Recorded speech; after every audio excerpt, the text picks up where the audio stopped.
And we welcome you to the Memorial Coliseum on homecoming for IPFW in 2006. I'm Dean Fantasy. He's Ryan Elijah. Maybe a little subtext on this thing more than anything else. An Indiana State team coming in here on the biggest game that IPFW will play at home all year this year, with a little bit of revenge on their mind. Yeah, Dean, this is what they call the signature win from last year when they went down to Terre Haute, beat a team that had just beaten IU not long ago. Obviously, Indiana State remembers that. Only 3 guys back starter-wise, so it's going to be an interesting match. I expect a real good game today between 2 teams that really want to win badly. Well, IPFW wants to win this game at home. They're going to have a big crowd here, football notwithstanding. But you got a situation here. They come off the win against Rochester. Yeah, they won it big, and yeah, they were impressive, but okay, it was Rochester, and I hate to put that situation down, but this is quite a step up in talent. Well, I'm sure that was one of Dane Five's first phrases to these guys was, you're not playing Rochester today. It's an Indiana State team that played IU very tough in the second half, and that's the team they got to contend with today. Well, and ISU comes in here off 2 very good performances, a win over Western Michigan at home, and a game they probably could have won at Indiana last Friday night, and I was impressed. I'm sure a lot of people saw them out there. I think we saw the better half of the Indiana State team in the second half, and they're going to have to come in and continue to play good defense. That's one thing that's concerned Dane Five is the shooting percentage. We'll see how that works out today. ISU is a motion offense team. They are coached by Tate Slock, who used to be an ISU or Indiana University assistant, so it's going to be very, very similar. Very interesting game coming up. Indiana State and IPFW. We'll be back with more in a little bit. That book was all right. You know, if she continues to spill product at a rate of 3 per hour, unit cost, say 60 cents. Factor in breakage, downtime, lost sales. You're looking at $2,400 a month.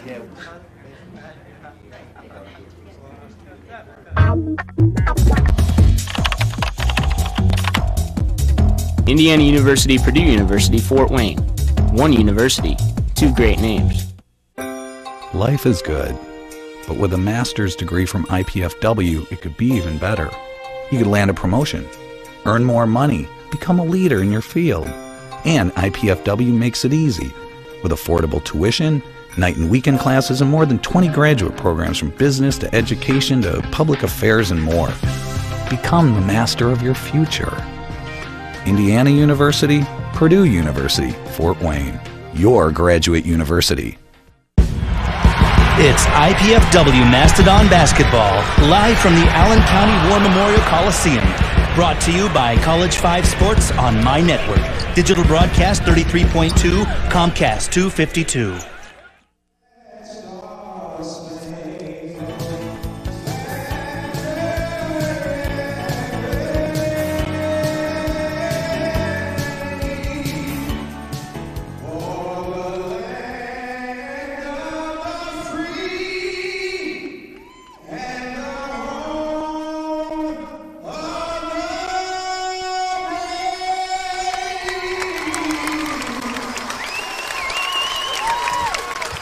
And we are set to go.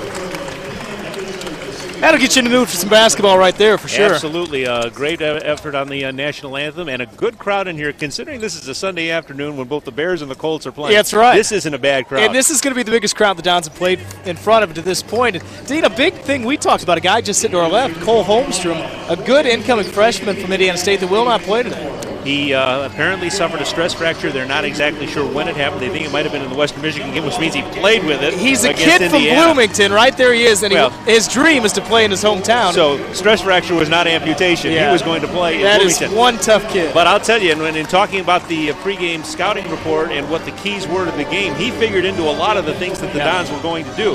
There you have him right there. There's Holmstrom. He has been out trying to make sure that everybody knows that he is with them in spirit if he can't be with them with his 3-point shooting, and he was their leading 3-point shooter coming into this. Just as a freshman. So apparently with him out, it will again go a little bit more to Gabe Moore, their point guard, to create things because he is capable of doing those things as well. He was a very big part of the comeback against Indiana when they cut it from like 22-2 in the second half. So let's see what comes around with that. Yeah, and at the Division I level, that is the nice thing that Royce Waltman has is you have so much depth. Obviously, he wants him on the floor, but there's a guy to step up, and IPFW in no way will think they're getting off easy. They'll have to change some things, but this is a team I think that's very similar to Valpo in teams of talent. Just a hard-nosed team they're going to face today. And we see the starting lineup for the Dons being introduced. Quentin Carruthers with a big part of the plan today, as Quentin Carruthers is a big plan of it every week. And every time they come out, Chris Perkins, gig moment for him is because I would imagine he's the one that's going to get Gabe Moore. Yeah, you would think so. In the matchup, so that will be a big thing. The interesting thing about this, DeWitt Scott was supposed to be the guy that was going to be guarding Holmstrom. So what this would now free Scott to do is be able to pay a little bit more attention to his offensive game, because you know some of that would have had to be sacrificed. Absolutely. You had Justin Hawkins coming out there, and then you had Tyler Best coming out there. One of the key things that was mentioned to me by assistant coach Tony Jasek in the pregame, that Travis Best is a very big key here in that he must make the bigs for Indiana State guard him. He must make them work so that they are not able just to sag everything out and just negate anything else. Because remember the last game, Dean, against Rochester, Hawkins and also Best by halftime had no points and 2 rebounds. They want to get those guys involved early. And if you take a look back, 54-46 was the final real low-scoring game when these two teams met last January in Terre Haute. I think we'll see a similar game, maybe a little high-scoring. Neither one of these teams are going to push it full throttle. All right, Gabe Moore will start at the point for Indiana State. Russ Trudeau at the 2 guard in place of Holmstrom. And the 3 forwards will be Todd McCoy, Trent Wirtz, and Jay Tunnell. So we will see what we will see as the Sycamores and the Mastodons get to it here at the Coliseum. Again, the Sycamores very mindful of what happened in Terre Haute about 11 and a half months ago. They want to change that big time. So it'll be Wirtz and Best to tip it, and the Dons get the tip. Perkins will bring it up as we are underway at homecoming night, afternoon / whatever. Sycamores coming out of their man-to-man defense. Both teams will stay with that most of the day. Carruthers picked up out there by Trudeau. Gets to Best. Best trying to back his man down. Kicks back out to Carruthers. Back inside to Best. He'll roll. Cut in there. They're sagging on him very nicely. Good help. Gets back outside. Carruthers. Here's Scott for 3. Back of the rim, no good. It's a good-looking stroke. And nice effort to give the rebound. And I believe that Quentin Carruthers actually made that happen. He went up and got it, and actually went off of one of the Indiana State players and out of bounds. And in all honesty, from our angle, I thought Q had touched it, but apparently so does Royce Waltman. Here's another one by DeWitt Scott. And that's what you want out of your shooter. Who cares if you just miss? Fire it up again. And they work that inbound play to perfection. So Scott puts the Dons on the board with a 3-0 lead. Picking up right where he left off against Rochester the other night. Dean, the guys to watch here, Tunnell, the big men, and Wirtz inside, both really solid. Not gigantic in terms of size, but they really hurt IU the other night, and I think they're something they've got to be concerned about today as well. Yeah, to my mind, Moore is the biggest thing I would worry about. He makes everything happen. Here's a little bank off the rim by White that's good. He's a good player. Wirtz. Wirtz. So it's a 3-2 game now with the Dons in front. Perkins picked up by Moore. He is really lightning quick. They're going to really have to watch him on both ends of the floor. Perkins to the right side. It's a little stop and go. Kicks back outside. Hawkins had a shot. Now Q does have the shot, and he missed everything. The rim-wise, he got the backboard. IPFW 3 shots, all 3 of them from behind the arc. And Moore brings it up. Wirtz, top of the key, guarded out there as Best comes out to guard him. McCoy. Moore between the rings. Nice pick. He kicked it back outside, and now into the lane comes Trudeau, and his move to the corner is called for a foul. They've been calling that much more this year. It's one of those points of emphasis, and you've seen it if you watch college games. At least one or two times a game they've called that. So Best will inbound. Dons with the 3-2 lead, about a minute and change into the game. Going to be a little more deliberate with this possession as Perkins gets it over the timeline. Moore out on him. Bounce to Scott. Brothers. You'd have to think they want to go inside here. And Quinn spits, and then he kicks it back outside. Now here's a shot by Perkins. Rim no good. Rebounded out of there. And that's McCoy to grab it. Tries to get it ahead to Moore, and it is stolen away by Perkins, and it'll be a jam for Q. Just a great job of defending by Perkins, and he's really stepped up his defense the last couple games. I'll give the little thing to part of it that I think ISU was just a little sloppy on the possession. Yeah. Well, you talked about in the game plan with Dane Fife, they like to shoot in that first 10 or wait to the last 10. Very deliberate if they don't get the initial transition. And now we have a foul on Carruthers going over the back of McCoy. So that'll be the first foul on the Dons, and ISU will trigger with Moore underneath his own basket. Dons 5-2 leaders here, 2.5 minutes in. And Moore to trigger. Has no opening. Finally gets it outside, and Wirtz picks it up. Guarded there by Hawkins. He comes into the lane. Short jumper. Rim's no good. Best with the rebound. Dons want to move it up. Perkins. Moore has him. Best. Carruthers left side. Worked on there by Trudeau. Short of the Cute, dunk, between his IPFW legs. has not taken a field goal from inside the arc yet. Well, that's not unlike what we've seen already from them in the first They like to two throw 'em up. opportunities we've seen. Perkins the trigger, 22 on the shot clock. No cutter. Carruthers looked open. He still doesn't have anybody in. They're going to get called. He better get it out. He didn't get it done. He didn't get it done. And that does not make the coach happy at all. No, that'll get Dane Fife on the floor. That's the one frustrating thing. And you actually, you like to see a timeout there, but someone's got to get open. You've got somebody's got to move. Yeah, really token defense from Indiana State. Yeah. I don't know that they did anything special. Awfully easy to defend people when they're not moving. Yeah. So Indiana State down 5-2, and Moore walks it into the forecourt, comes left side, wheels on Perkins, still has it. Looks into the lane, has a nice give and go. Wirtz gets it dropped. Nice little back door. Beautifully. Actually, he almost went through the front door because he went through a bunch of guys right in the lane. So Wirtz has got all four for the Sycamores. That was a tough pass to make work, too, and they made it work to perfection. Perkins gets a screen from Hawkins, kicks it back from Hawkins. Hawkins will try the triple. Got it. Good stroke from outside for Hawkins. He's got that shot. He's always had it. You remember his Garrett days. He could do it there. Moore. As Hawkins is knocked to the ground, he and went he's down hurt, pretty hard. and he hit his head. And we're still playing They're through. going to have to stop playing. Tunnel hit the shot, and they let Hawkins just sit there and writhe. And I'm kind of surprised at that.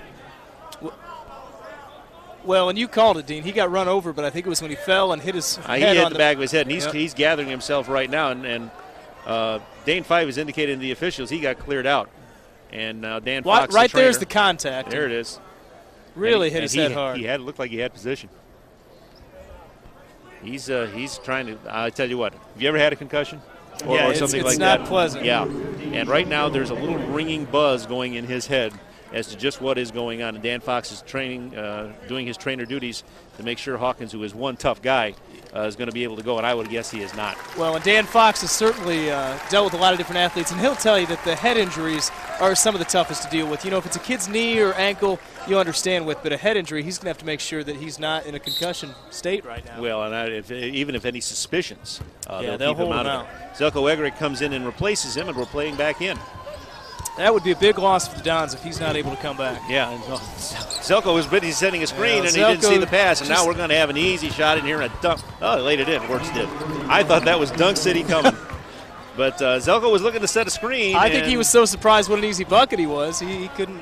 Yeah, Zelko just didn't look like he was expecting the ball there, and DeWitt Scott wasn't either. Tie game at 8. Perkins to Zelko. Eggerich into the lane. Moves nicely. Kicks back outside with a pretty move to Carruthers, but the shot is off the back of the rim and no good. And Indiana State's back up with it with Moore. Up the right side. Gary Johnson set to come in for the Dons. Back outside, Wirtz. Looked like he almost traveled, but he kept that pivot foot down. Here's the bomb up and away by Moore. That's no good. Rebounded out of there by Tennell. He bows outside to Trudeau. Back inside, Wirtz. Can't get it with a loose ball, and it is Scott to pick it off for the Dons, and they'll come up with a tie ball game at 8. Yeah, nice job of defense by the Dons. You can see Moore creates a lot with his penetration. Really a quick guard. Perkins between the rings. Bad pass. And they almost ran over us that time. About knocked your water over. Well, fortunately, I had the cap on it. Otherwise, we'd have been in big trouble. Eggerich to Carruthers. Carruthers in the lane. Kicks back outside. Scott for 3. He got knocked down, and he still knocked it down. Well, I tell you, there's not a guy stroking it better, I think, in the state of Indiana than DeWitt Scott right now. But Denny's limping when you see him come down. I don't know if he's got an ankle injury or DeWitt Scott clearly is not running. Well, he got bumped down here. He landed on a hit. He is not moving well. Yeah, he's at not all. doing well right now. Here's Best spinning in the lane. He has no opening. Nice feed underneath. Eggerich back outside to Scott. Looking inside. That's Carruthers. Now to Best. Give and go to Carruthers. Game's at home. 6 minutes in, he's already got his second dunk, and that'll get the crowd of a couple thousand on their feet. I'll tell you what, it almost looks like DeWitt Scott is shaking off that thing as he plays. I think he's going to have to come out. We'll see. Well, he's not looking that injured. Here's Moore. Scoop pass beautifully inside. That's what he does so well. And that's the finish for Tunnel. And that's a 13-10 lead now for the Dons as the lead is cut to 3. Moore is going to draw guys to him because he's so quick, and you got to stop him, and that's where his teammates will get an open bucket. Tunnel got his 4th point on that bucket, and we're at 13-10. Carruthers looking inside. Now he'll cut into the lane himself. Goes back outside, and I think he got bailed out because he was going into no man's land and got called. A foul was called, or was it called on the Dons? Yeah, it's going to be on Moore. It's going to be on Moore, but we have an official's timeout. The Dons lead 13-10. We'll be right back with more Mastodon basketball action right after this.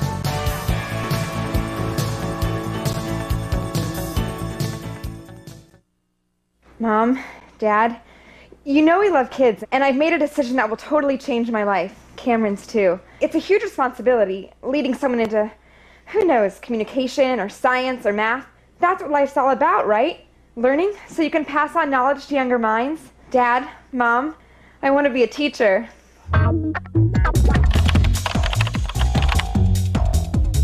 Indiana University, Purdue University, Fort Wayne. One university, two great names.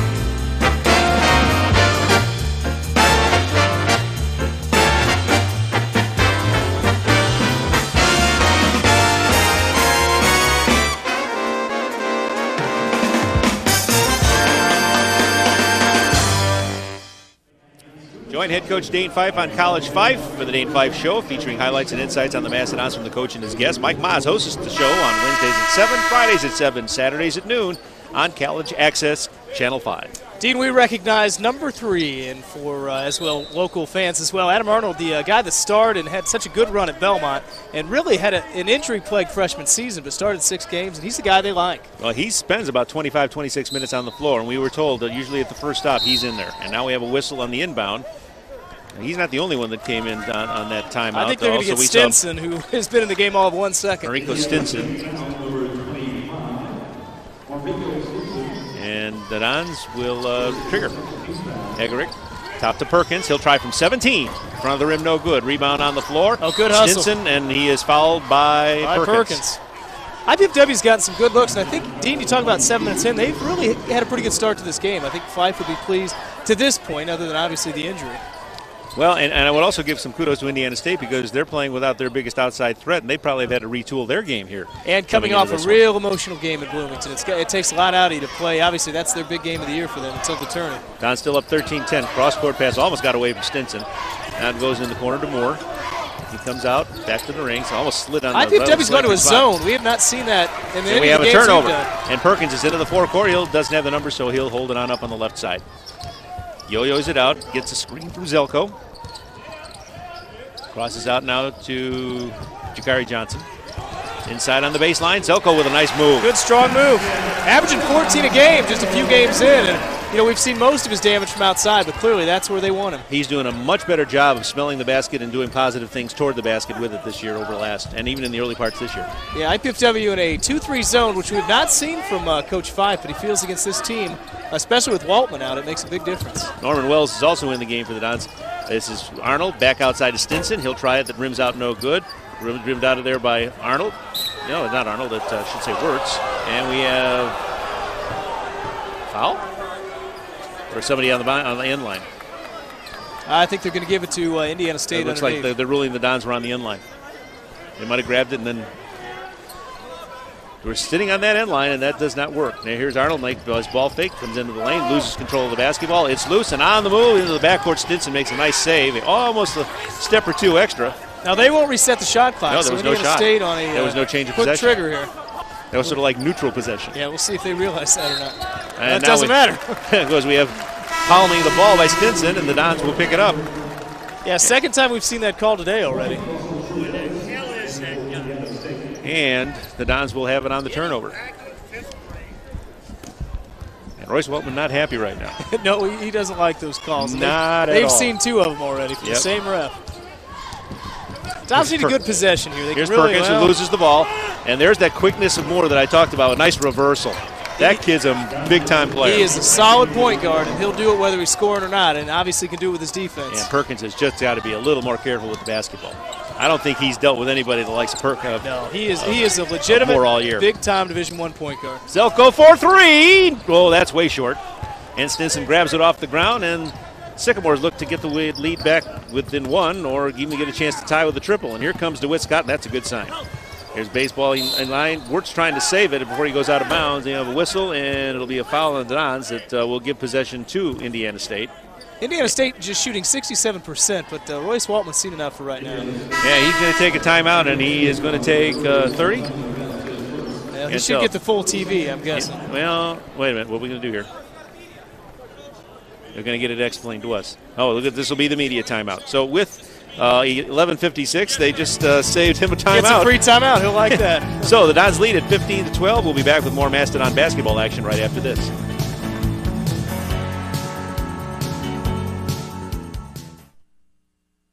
Do you have everything you need? Paper, pencils? We only ask that you do your best. I made you a snack.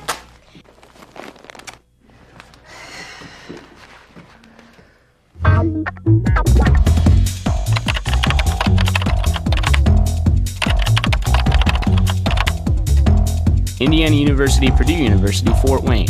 One university, two great names.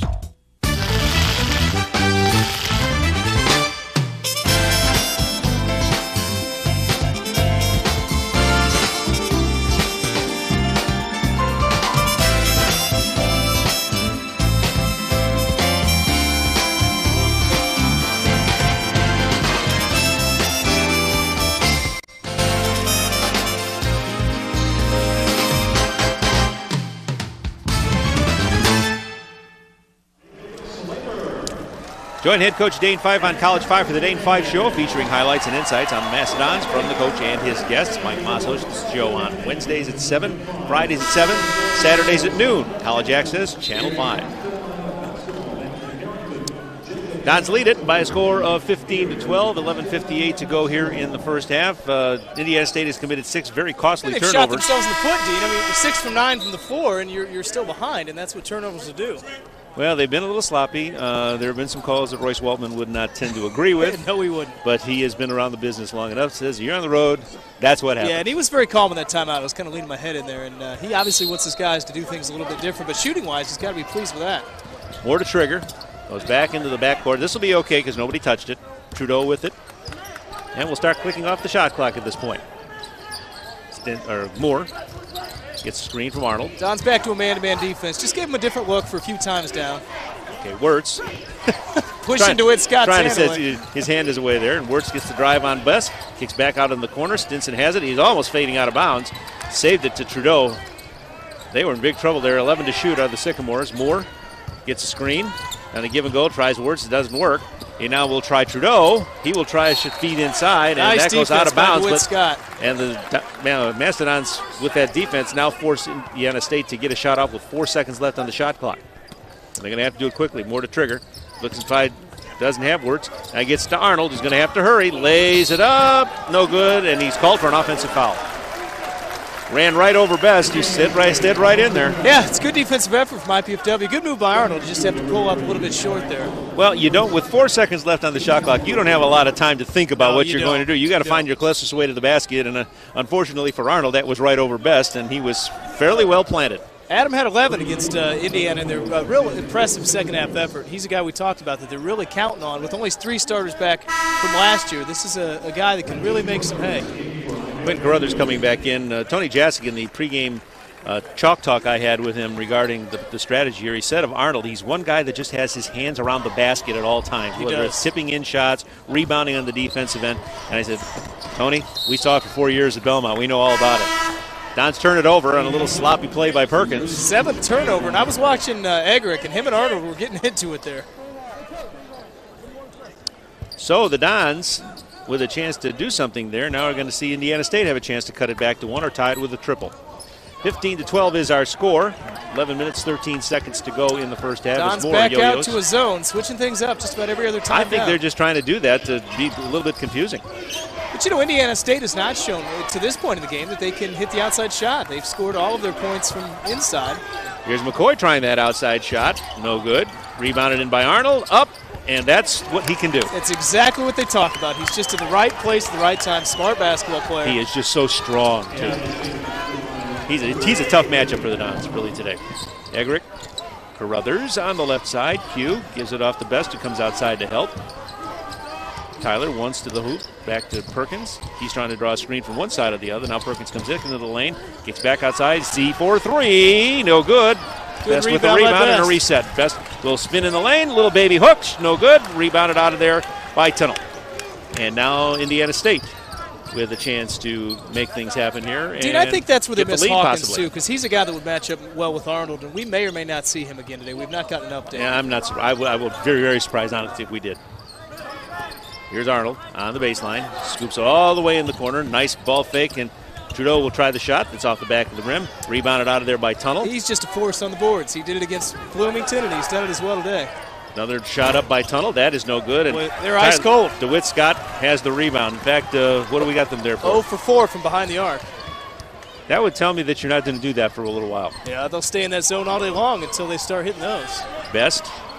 Carruthers gets a screen from Best. Now Q will try from 16. Got it. He's brought the shooting eye in, Brian. Now that's the first one he's really tried outside. The other two are hammer jammers. And he's got 6 points. Downs will stay in their zone, and why not? Makes it real tough for the big guys inside. Tunnel to get it open for free shots. And Trudeau's had a lot of open looks and finally knocks one down. Yeah, Martin, or we should say Moore, did a nice job of finding him because he was sort of like out of options as he was charging into the lane. And like that, the game is tied. Perkins getting a screen from Eggerick. Outside Carruthers. He gets a screen from Best to Perkins. Perkins gets back out to Eggerick. Carruthers back of the rim. Shots up, no good. Eggerick has the ball loose, and the loose ball is grabbed out of there by Arnold. Belzelko didn't grab it. I mean, no, he slapped at it. Here's Moore, bounces it off his knee. Perkins grabs it, and we're going to have a tie-up probably. That's going to go to Indiana State.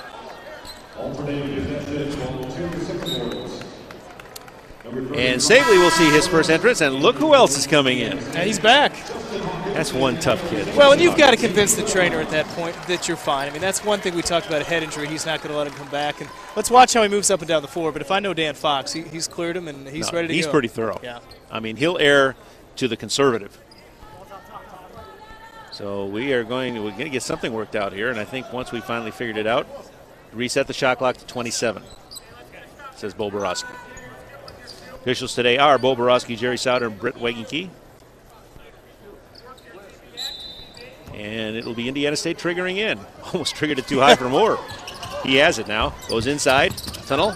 Back outside Moore. He's going to bomb it away for 3.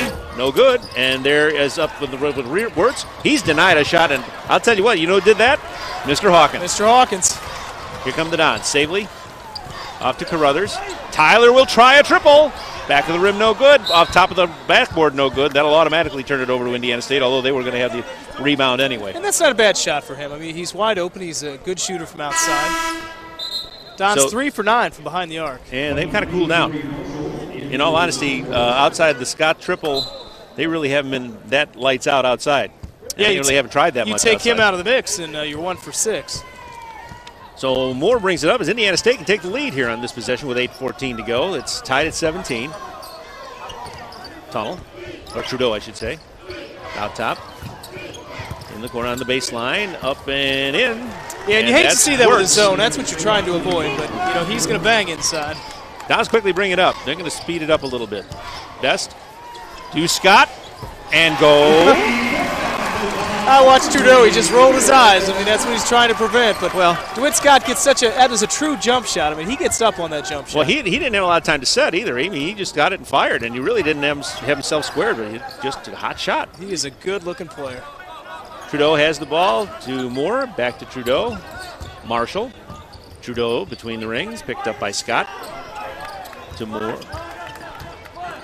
Moore will come to the right side. Yo-yo it outside. 9 to shoot. Moore's taking it all the way down. Here is a shot up. It's from the rim, no good. And that is Tyler to get the rebound. And quickly into the forecourt is Carruthers. Nice Gives pass. it in. And there's a nice lay. Oh, it wouldn't go, but he's fouled. Just a great no-look pass from Quentin Carruthers. Hawkins almost got a little too deep on that one to really make it work. But they called an offensive foul on it? They did. No, they didn't. It's a timeout. They took a timeout.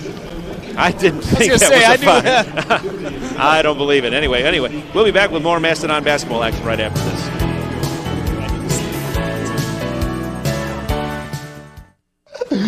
Pizza! I must eat. Wait, what is this? Capsicum Anum? Agaricus bisporus. Allium cepa. Can we eat this? Peppers, mushrooms, and onions. Eat your pizza, man. Honey. Indiana University, Purdue University, Fort Wayne. One university, two great names. Life is good, but with a master's degree from IPFW, it could be even better. You could land a promotion, earn more money, become a leader in your field. And IPFW makes it easy. With affordable tuition, night and weekend classes, and more than 20 graduate programs from business to education to public affairs and more. Become the master of your future. Indiana University, Purdue University, Fort Wayne. Your graduate university. Keep up with the IPFW women's basketball team each week through the season by tuning into the Chris Paul Show, Wednesdays and Fridays at 6:30, Saturdays at 12:30 on College 5. Coach Paul and host Mike Maas review recent games, talk with players, and preview upcoming games. The Chris Paul Show on College Access Channel 5. Dean, so far IPFW has lost the battle of the boards, 14-5 in favor of Indiana State, and that's one thing they're going to have to turn around as this game moves on. That's a rather astounding statistic. It is. Part of that is this guy was out for a while. Well, and they missed his defense. Hawkins misses the first free throw. He has 3 points, had an early three. And Justin will try and get the Dons out to a 2-point lead, and that one's good. So it's 21-19 IPFW. We're at 7:11 to go in the first half. Moore picked up by Savely, who says switch it over, and now Scott picks him up. Instead, now we'll have Marshall with the ball. Well, Indiana State shooting 16% from behind the arc, and the Dons will stay in this zone until that changes. Kick into the corner. There's a bomb on its way. That was Trudeau, and it was no good. He's been the one that's been chucking them up out there. 1 for 4 now. Savely with the ball to Scott. Looking inside to Hawkins. Has it taken away. That was a nice defensive play there by Wirtz. And quickly, Indiana State is back down. Marshall. Moore. They call out a play. Does Royce Weltman, kneeling right in front of us. And Moore will get it off to Marshall. You got to feel they want to get the ball inside here to Tunnel or Wirtz inside. And right there's Wirtz right there. And we have a foul on Zelko. Dean, I think I've decided that DeWitt Scott just winces in pain. He winces when things happen. I thought he was hurt earlier. I just think he's a guy that really shows his emotions. If there's a bad pass, he'll wince a little bit. I wouldn't take all that thought away, Ryan. If you notice, one leg is wrapped a little harder than the other one, so he may be favoring it after all. But that, I think, was a pregame existing condition. Absolutely. That wasn't something that happened on that three where he hit the deck. Moore picked up by Scott. Marshall back to Moore. Almost didn't get it over the hands of Scott. Marshall fakes the shot, tries to go over Savely. Here is Moore, back outside to Marshall. He'll try it over Savely, and that's no good. And it's rebounded. It looked like Scott was going to get it, but was bounced out of his hands, out of bounds, and will belong to IPFW. Dane Fife has got to love the way this game's playing out right now. He's playing the zone, and Indiana State is 1 for 8 from behind the arc, and that's exactly the kind of game plan I think they wanted coming in. Ruling was it was off the hands of Wirtz, and here's Savely, picked up there by Marshall as the Dons try to lengthen the lead out to 4. Savely with a nice pass over to Carruthers. Ball gets deflected, but Savely saves it. Carruthers on the move inside, look for Zelko. The shot's went off his hands, and another save, almost a save by Justin Hawkins, who again leads the world in floor burns. Yes, he does. And showing no ill effects of that head injury. I think he probably still has a headache for sure, but he looks like he's fine out there. As good as you can be after hitting your head on the wood. You could ask him if he's hurting, and he might be bleeding, and he'll tell you, I'm fine. He's that kind of kid. Well, that's how college athletes are. I mean, look at the guard from Indiana State. But he takes it to him. Moore. Stinson. Outside. Doing a real good job keeping the ball from getting inside on this zone. Gets it back from Moore. Moves into the lane. Tries the 10-footer over Zelko and hits it. And that ties the game. 21-all. Savely. Picked up there by Stinson. Dons want to get that lead back. He's going low to Best. He's going to try and back down Tunnel. He's going to put the baby hook over Tunnel and get the roll. Nice touch. Very tough shot to defend, and Best can hit that one. That's his first bucket. They're moving it around, and Tunnel with the ball. Trudeau. Moore goes into the lane. That's Tunnel trying it again. Here's a shot up by Trudeau, and he's got the touch outside. You can't give him that open of a look, or he's going to knock that down. He's hit their only 2 threes. And now ISU has their first lead since they led it at the outset. Savely getting around Stinson. cut off there on the baseline. Goes way outside Tough Carruthers. pass. And that's going to go. They're going to rule that off Trudeau, and I'm not sure that's a good call. Well, he definitely hit it. I'm not sure if Carruthers hit it on the other side. I thought it might have gone off cue, and he was. If he didn't, he was a great actor. He's a very good actor otherwise. He's a senior. You learn to act by that time. Dons trail by 1, 4:37 to go, first half. Hawkins to trigger. Well, DeWitt Scott's got about an 8 or 9 inch advantage over Moore. Well, let's see if they take advantage of that. Here's Perkins, who's back into the game. Well, they list Moore at 6 feet. I'm not sure I see it. Goes around Stinson, gives it to Best. Best fakes the 3, goes into the lane, spins around. Now he's going to move, and he might have been called for traveling. Yes, he was. I thought it was going to be 3 seconds if it wasn't going to be traveling. 7th turnover on the Dons in the half. Indiana State, though, they've got that beat. They've got 8, but really most of those in the first 5 or 6 minutes for Royce Waltman's team. That's what you get when you get a little indecision of what you're going to do with the basketball. Moore, who I don't believe has left the floor. Stinson. Now the Dons go back to a man-to-man. Arnold, who's back in. Stinson picked up by Scott, and he'll come between the rings. They're going to go into their motion. Boy, that is the classic IU motion, isn't it? It is. Motion. Here's Stinson driving the baseline, trying to get around. Does a nice move to get. Actually, he faked out both Scott and Hawkins, who thought he was going to kick it back outside. That's a big-time move right there. And the Dons are down by 3, and they've not been down this far in the whole game. No, quietly, that's their biggest deficit. Carruthers. Bounce pass and a very outside low post is Best, and he is fouled as he tries to put a move that worked on Wirtz, and Wirtz is going to draw the foul. And I don't think they're going to be shooting yet, but it looks like we're going to be talking about it. That's his timeout. first. So with the score, 26-23, Indiana State over IPFW. We'll be back with more Mastodon basketball action right after this.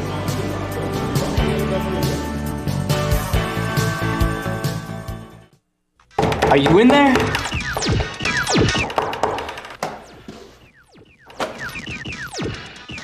What's up? The show's at 7.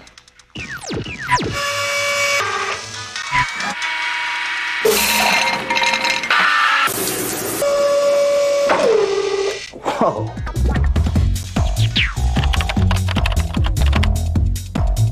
Indiana University, Purdue University, Fort Wayne. One university, 2 great names.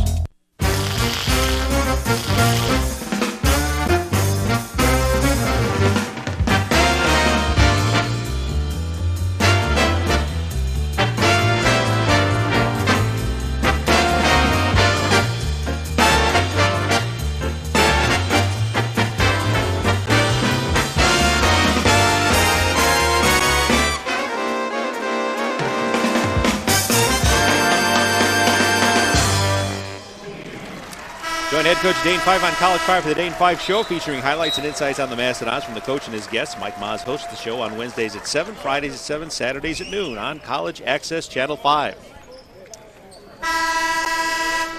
You know, Dean, as I look at the crowd, it's tough to tell. You know, obviously most of the crowd's IPFW, but, you know, Indiana State's got the blue colors as well. Obviously they brought some fans here. But they had a reception here for local alumni, which there are quite a few. Yeah, I noticed that. Well, and I'm sure Adam Arnold's got his band of fans as well coming up. I'm sure. Carruthers getting the pass outside. He scoots outside. He'll try Scott for 3. That's no good this time, and it's grabbed out of there by Wirtz, and it'll be Indiana State trying to lengthen their lead out to 5. Well, the way he's shooting, you almost expect everyone to go down. Moore, double duping, coming back outside, goes in low to Arnold. Arnold spins in the lane, blocked by nice Hawkins, block. but that'll be a foul. And I'll tell you what, with Arnold's advantage on Hawkins in height, that had to be anticipated beautifully, which it was, but unfortunately got a piece of the wrist as well. Yeah, Arnold spent 40 minutes going up against DJ White and the boys in Bloomington and played quite well there. He's a guy that if he gets in the paint, he'll usually score or get fouled. Only a 50% free throw shooter right now coming into this game, and there's a little indication of why. That was not a problem of his in high school. He hit those then. That one's good.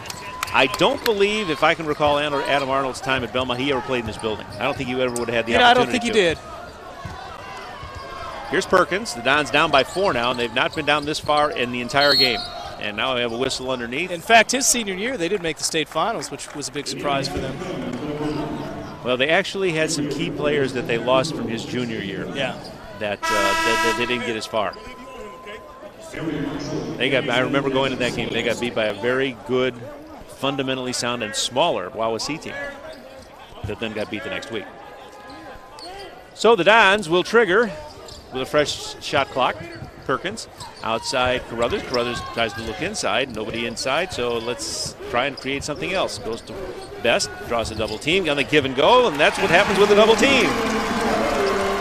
As Carruthers cut through the lane and took the accepted pass and scored. Yeah, gets the fourth field goal. Good to see him get involved in the offense a little better. They've been all kinds of different buckets too, Ryan, which is very good. Now Stinson goes off glass and in as he got over Scott. He's the guy that's starting to catch fire for them. 3 good buckets in a row.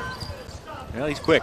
They got a lot of quick guys. They're 2 backboard guys right now. Stinson and Moore are really good at that. Here's Carruthers, who is hitting shots of all kinds today. No question who's got the feel for them right now. And Royce Waltman wants one right away. It's going to be a 30. Well, you know, that's the one guy that has been consistent offensively for the Dons. And he says, hey, if they've only got one guy that's hitting it right now, let's go stop him. Well, Q's 5 for 8 in the first half, and 2 of the big dunks, but he's really taking some good shots. I mean, this one right here is classic Quentin Carruthers. Look at his defender. He's released that ball before he can even go up. That's the quickness on offense. Well, that's also the senior move because he got himself, while he flashed to that spot, he still got himself squared to get the good shot. There are guys on the floor like a Quentin Carruthers and certainly more for Indiana State. If they make their move, it's very difficult to stay with them. They're that fast. Royce Waltman, long stay at Indiana State after a length of time as an assistant to Bob Knight at IU so many years ago, because he's been at Indiana State for a number of years now. About 2 decades now. And he's a survivor because there have been some teams there that have struggled, and he's sort of cycled through and gotten some good teams and got himself back a number of times. Plays back in now. And Todd McCoy is checking into the game for Indiana State. Into the lane, that is Stinson, faking in the air, and he got Perkins in the air and drew the foul, and he'll shoot 2. Dean, this is about the style of play we expect. I mean, 29-27, you in college basketball classify that, I guess, as a low-scoring game, and it's similar to what these 2 teams played last year. They're not going to force it up and down the floor, and they're both shooting well, over 50%. And yet, I don't think we've seen the best game out of the Dons yet. No, we Take haven't. Carruthers out of it, and we haven't. Marshall, the first one is no good. He'll have another. Dane Fife out on the floor, indicating what he wants to see offensively on the next set with 2:13 to go in the first half. And his Dons trailing by 2. And Marshall dips and delivers number 2 and got it. So it's a 3-point lead for Indiana State as we close in on the 2-minute mark of the first half. And Saley in now, and Perkins out at the point guard position for the Dons. Saley going to be tied up here if he doesn't get the pass in. Hawkins saves him. He's guarded by Arnold. Back to Saley, gets in low. Best denied, dips around, no good. Tip up, no good. And Hawkins had a shot there, but it didn't work, and Arnold grabbed the rebound. Marshall into the forecourt. Looking in low, Stinson trying to set up low. Now he comes out high. McCoy looking for Wirtz, has him. Guarded there by Best, drives around Best, and fouled by Best. Yeah, he's pretty athletic. I mean, Wirtz goes about 6'9". I think they've got him listed less than that, but definitely can move around. 6'8". That's only the 15th foul on the Dons, so are we going to be shooting already? I'm looking up here, and I'm not seeing 9th team Best. All right, I guess we're going to see it anyway. Here, Wirtz is going to shoot. Shot of Arnie Ball there. One of the Hall of Famers who will be honored at halftime. Wirtz hits the first one, and that's a 4-point lead now for Indiana State. And if Wirtz can hit this one, they have their biggest lead of the game at 5. Tunnel ready to check back in as Wirtz hits the second one, and he comes in for Wirtz. Wirtz played a nice game. He has played a nice game. He's a guy that really caught my eye watching him play the Hoosiers the other night. And a big possession for IPFW, only down 5, but clearly they want to go to the halftime. They played a pretty good first half. Minimally, you don't want to go down any further than this. You don't. Savely goes into the lane, and he's fouled out on the floor. Well, Stinson was riding him from when they came across half court. They'll give you that for a second or 2. They'll give you 2 bumps. He gave him about 4. So Savely will get his first chance at putting a point on the board. IPFW has only shot 2 free throws, both by Mr. Hawkins, the entire first half. This smells a lot like Valparaiso. It really does. In that situation. At least you're only looking 4 for 6 on the other side. Savely's first free throw will be his only one because he missed it, and Mr. Arnold is up there for the rebound. And I believe we're finally seeing Moore take a rest here as the point guard position has been taken over by Marshall. Stinson picked up there by Scott. McCoy back to Stinson, top of the key, guarded there by Saley. A little bit of a mismatch there. Marshall Back to McCoy. Not a great outside knocking shooting over some team people they've down got as right McCoy now. comes in and lays it in. I think the switch was supposed to be with Scott coming over, and he fell down. Yeah, he just had he could have driven a car through that lane right there. Well, when the guy falls down, the guy who's supposed to clog it is not there. Here's Savely, and the Dons all of a sudden see themselves down 7. Here is Hawkins. Scott, Carruthers, drawing it. He doesn't use his screen, and we have a hold, and that will be on McCoy. And Q will go to the line. Good first half of Carruthers. 5 of 8 from the field and 10 points, and he'll get his first chances at the free throw line. 47.1 seconds to go in the first half. The Dons, who had led for much of the first half, though by not a lot, now find themselves down 7, and they want to cut that down within 5 or less, I would say, by the half. I think would be all right. Yeah, if they can get both free throws here and give a good solid effort, I think Dane Fife will take 5 down at halftime. Well, and to get a stop, the goal might be 3. Get the stop on the other end, maybe come down and score again before you've got halftime. enough time. You'll get another possession. Carruthers with 11 now. He is the high scorer in the game. And he'll deliver number 2, and that's good as well. And the Dons are within 5 at 34-29. Not going to really pick up a lot of pressure here, as Marshall will get really pretty uncontested other than the token stop by Savely. He'll get it now back from Stinson. Go to work on Savely. Had a guy cut through it, didn't use him. Dons Stinson. go back to a 2-3 zone. I like the call because I don't think they've got their best three-point shooters out there for Indiana State. About an 11-second difference in the shot clock. 15 to go on the shot clock, 27.2 on the big clock. In fact, the only guy that's hit a 3 is Trudeau. He's hit both of them, and he's on the bench. So get a stop here, and you have a pretty decent amount of time to get one more good look. This is Stinson to Marshall. Back to Stinson. Gonna have to move quick now. McCoy, baseline to Arnold. Back outside. Stinson will try the triple. Got it. Yeah, nails it. Buried it good too. Yeah, now you got to hurry. Yeah, you're down 8 now, and that's the high point mark of the game for the Sycamores. Carruthers going to have to hurry. 3 seconds to go. Here's a shot. It's going to have to go up by 3 from Hawkins. Missed everything, and that's the horn. Not a very good last 5 minutes by the Dons. No, they played much better than what the score indicates, but that's how it goes sometimes. 37-29 our score. Indiana State back with more Mastodon basketball right after this. Got to find our... That book was all right. You know, if she continues to spill product at a rate of 3 per hour, unit cost, say 60 cents. Factor in breakage, downtime, lost sales, you're looking at $2,400 a month.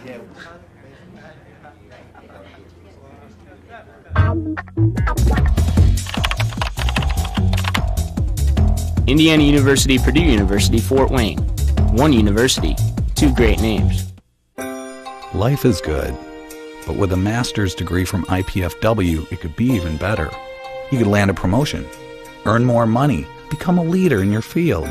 And IPFW makes it easy, with affordable tuition, night and weekend classes, and more than 20 graduate programs from business to education to public affairs and more. Become the master of your future. Indiana University, Purdue University, Fort Wayne. Your graduate university.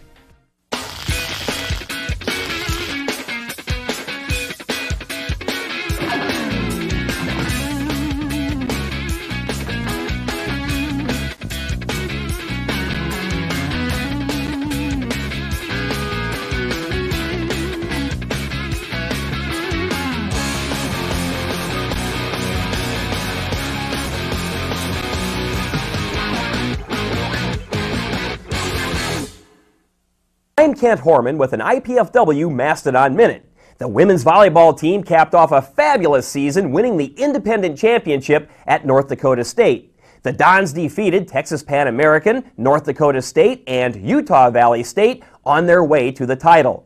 Freshman Rebecca Ream was named the tournament's most valuable player, and Sonara Martins joined her on the all-tournament team. IPFW finished a great year at 26-10. The women's basketball team opened with a 66-55 victory over Toledo last Saturday at the Gates Center. They'll play at the Carolina Classic at UNC Asheville this weekend. The men's basketball team fell in their home opener, losing to Valparaiso 75-67 Monday at the Coliseum. IPFW continues its homestand Wednesday against Rochester College. Then Indiana State visits the Coliseum Sunday for homecoming. Tip-off is 4 p.m. With this IPFW Mastodon Minute, I'm Kent Horman.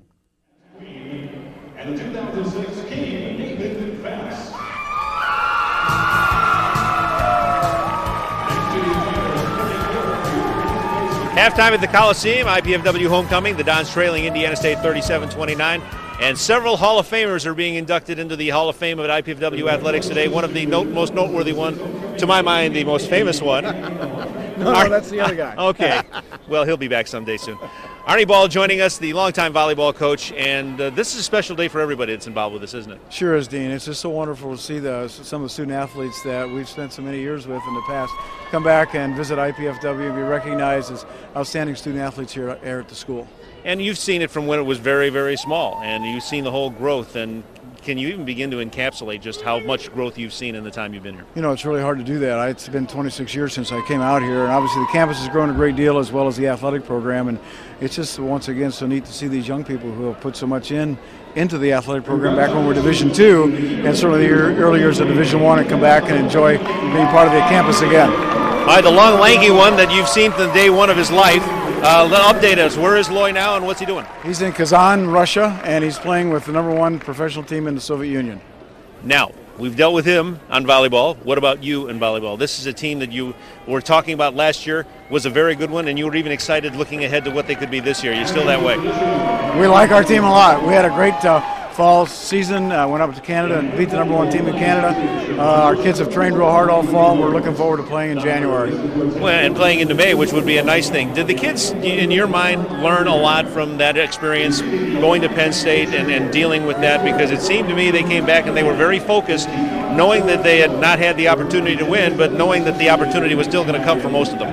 One of the neat things about playing in the Final Four, unless you win, is the fact that you can come back and challenge the kids. You know, we got to here, now here's what you got to do to win the whole thing. And this whole group is very, very focused on that. We've talked about it from day one, and we're going to continue to talk about it until the first week of May. Okay, as a guy who had a son that played a little basketball, as a guy who knows the game of basketball as well as the game of volleyball, you saw the last 4 minutes, they were not stellar. What does this team got to do? Well, we got to play a little tougher defense, I think, and we got to put the ball in the hole. The ball seems to want to go in. Well, either inside or outside, we got to get that done sooner or later. That's correct. Again, congratulations, Arnie, on your induction, and to all the inductees as well. We'll be back with more Mastodon basketball right after this. Thank you.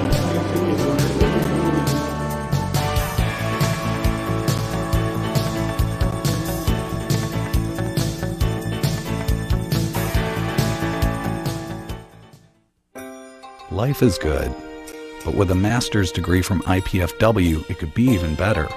You could land a promotion, earn more money, become a leader in your field. And IPFW makes it easy.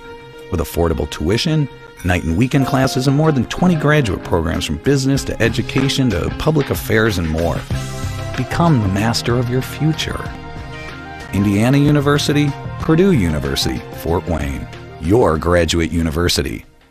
Mom, Dad, you know we love kids, and I've made a decision that will totally change my life. Cameron's too. It's a huge responsibility, leading someone into, who knows, communication or science or math. That's what life's all about, right? Learning so you can pass on knowledge to younger minds. Dad, Mom, I want to be a teacher.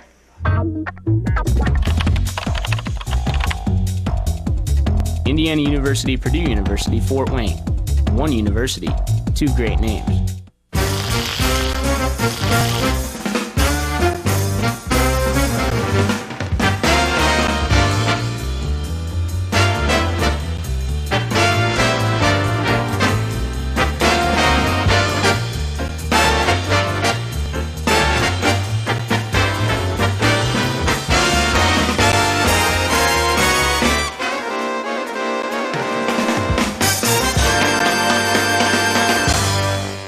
I'm Kent Horman with an IPFW Mastodon Minute. The women's volleyball team capped off a fabulous season, winning the independent championship at North Dakota State. The Dons defeated Texas Pan American, North Dakota State, and Utah Valley State on their way to the title. Freshman Rebecca Ream was named the tournament's most valuable player, and Sonara Martins joined her on the all-tournament team. IPFW finished a great year at 26-10. The women's basketball team opened with a 66-55 victory over Toledo last Saturday at the Gates Center. They'll play at the Carolina Classic at UNC Asheville this weekend. The men's basketball team fell in their home opener, losing to Valparaiso 75-67 Monday at the Coliseum. IPFW continues its homestand Wednesday against Rochester College. Then Indiana State visits the Coliseum Sunday for homecoming. Tip-off is 4 p.m. With this IPFW Mastodon Minute, I'm Kent Horman.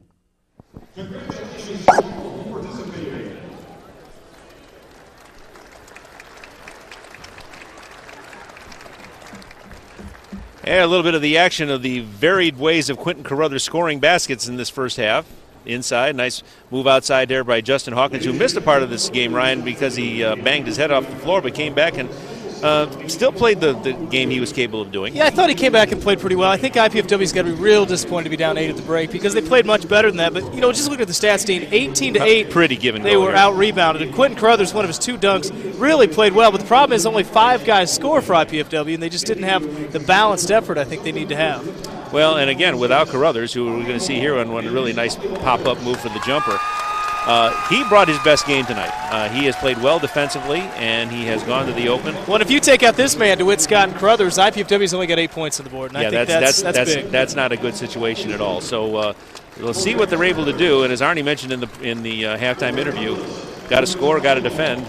I believe those are the biggest parts of the game, so that's pretty much good lowest common denominator type of thing. But he's absolutely right in those things. They've been a little bit lacking on each one of those situations.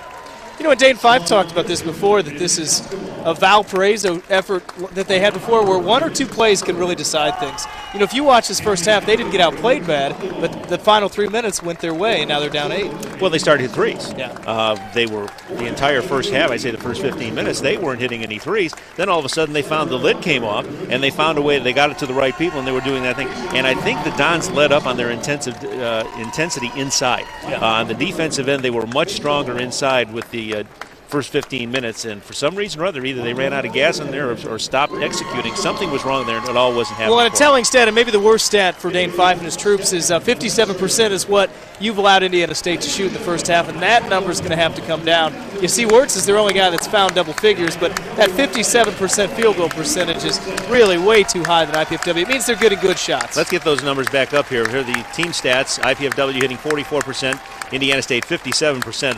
Dane Fife sees that, he's going to have a cow or two.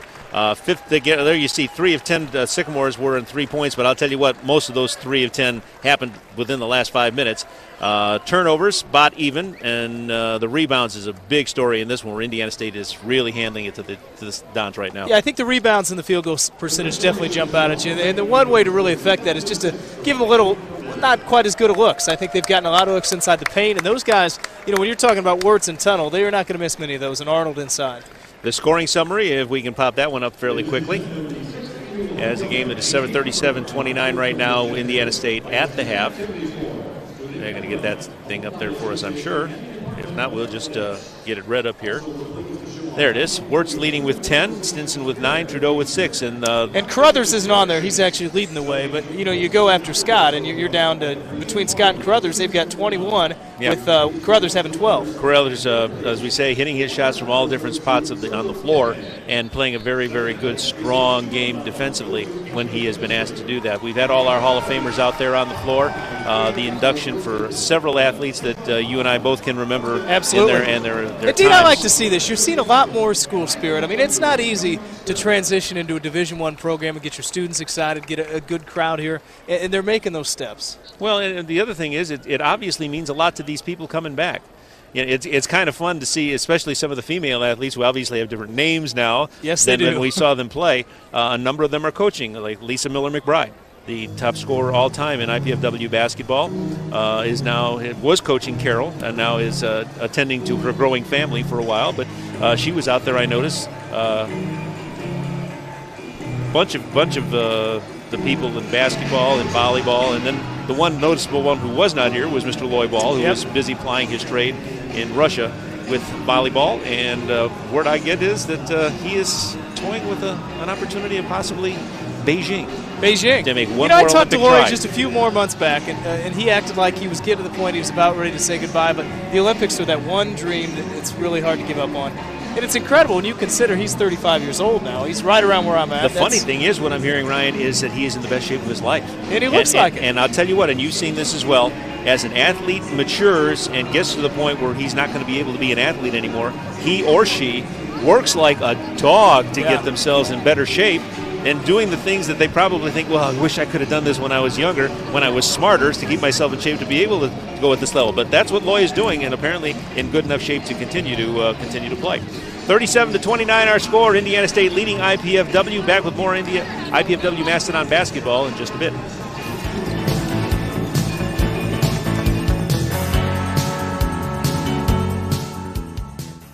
Do you have everything you need? Paper, pencils?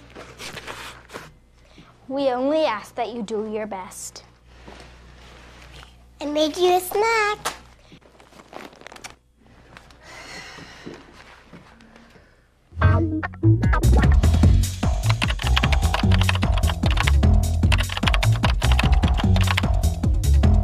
Indiana University, Purdue University, Fort Wayne. One university, two great names.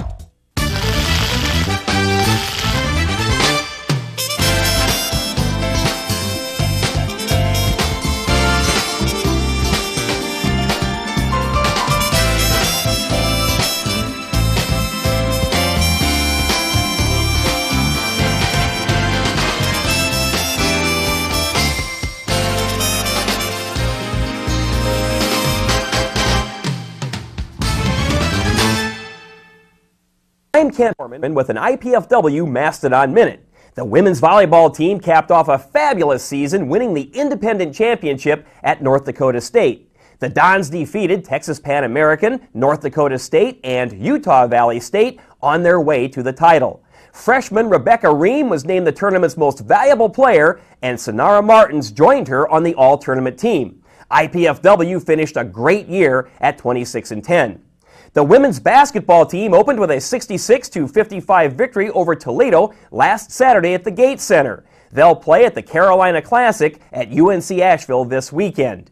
The men's basketball team fell in their home opener, losing to Valparaiso 75-67 Monday at the Coliseum. IPFW continues its homestand Wednesday against Rochester College.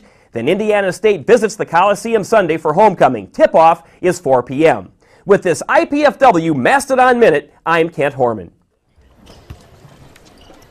Back here at the Coliseum with the Dons trailing Indiana State 37-29. We've reiterated this once, we'll reiterate it again. The Dons were in the front for a good portion of this first half, and the wheels didn't come off, but the lug nuts got a little loose. You know they did, Dean, and I like to make my little trip down to the IPFW bench before the start of the half, and that was the worst feeling I've had in terms of the coaching staff being frustrated.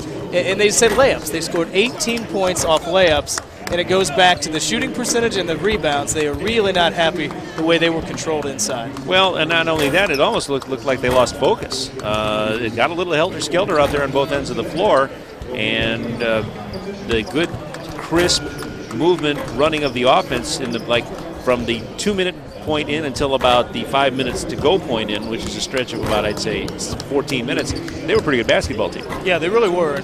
I think clearly I think IPFW and Dane Fife had quite a locker room there where he challenged his guys that they have got to win those battles inside, or this is a game they won, and it's not going to happen unless they start winning those battles inside the paint. Well, Ryan, you got to realize, and I'm sure they do, outside of the IUPUI game on Saturday, they don't have another home game here until December 9th. They're going to be making the trip to Air Force. They're going to go to Michigan State.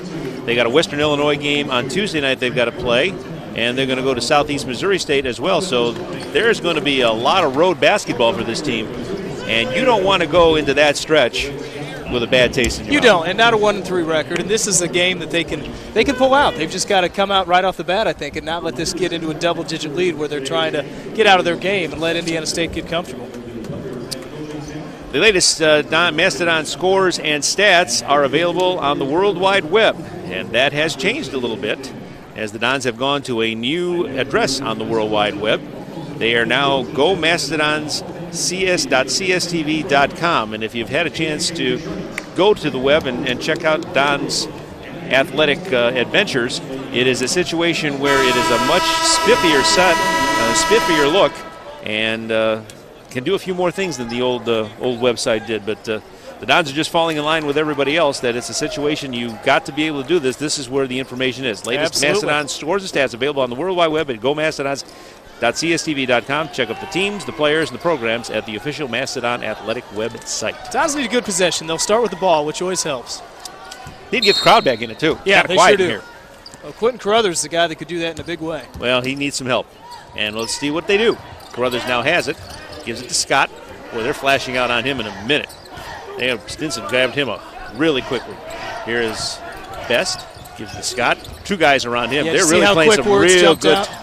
They're playing some really good pressing man-to-man right now. And it's a help man-to-man, and it caused a turnover as a bounce pass went off of Tyler Best's knee and out of bounds. Well, if you're Royce Walton, you tell your team, who are the two guys that have hurt us? It's DeWitt Scott and it's Quentin Carruthers, and I don't expect that they're going to see many open looks this half. Well, I think they also realize they want to get out here, get out to maybe lead a double digit, and really make the Dons think about things.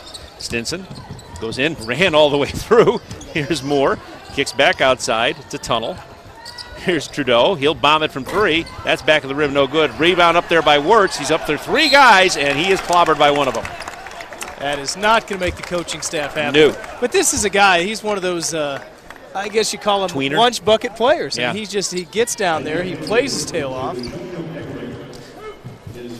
Well, he goes out there at 6'8", and I think that's being a little generous. He hits the first one. But he uses what strength he has, and he looks like he's a pretty well-built guy to make things happen down there. And he out-muscled 3 guys on the offensive board there, and got this opportunity to make 2 free throws, and he will make them both. When he did it to IU Friday night, and let's face it, they've got a pretty good front court down there in Bloomington. I mean, this is a guy that can battle down low. Don's down by 10 now. That's the longest deficit they've had. Carruthers. Scott trying to set a screen, but not very effective with it. Now Carruthers will try a tough jumper. That's back of the rim, no good. And Egerick trying to go for the rebound. He's lucky he wasn't called going over the back. As it is, it goes off the Dons and out of bounds, and it'll be Indiana State's ball.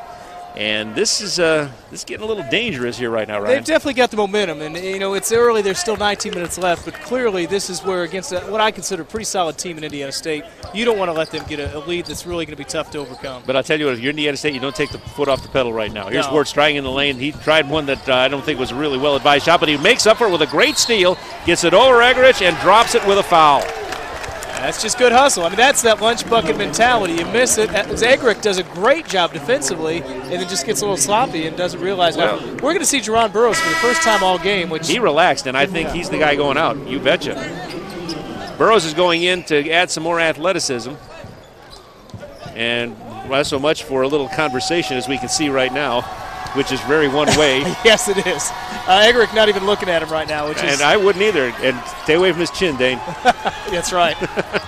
Carruthers into the forecourt. The free throw is missed by Wirtz, and the deficit now 12. Best give and go, but not too late for Scott to get the ball. Carruthers comes left side, goes in low to Best, batted away, but he retrieves it. 22 to shoot, still plenty of time to make something happen. Carruthers back in low to Best, and I believe we had Trudeau on his back.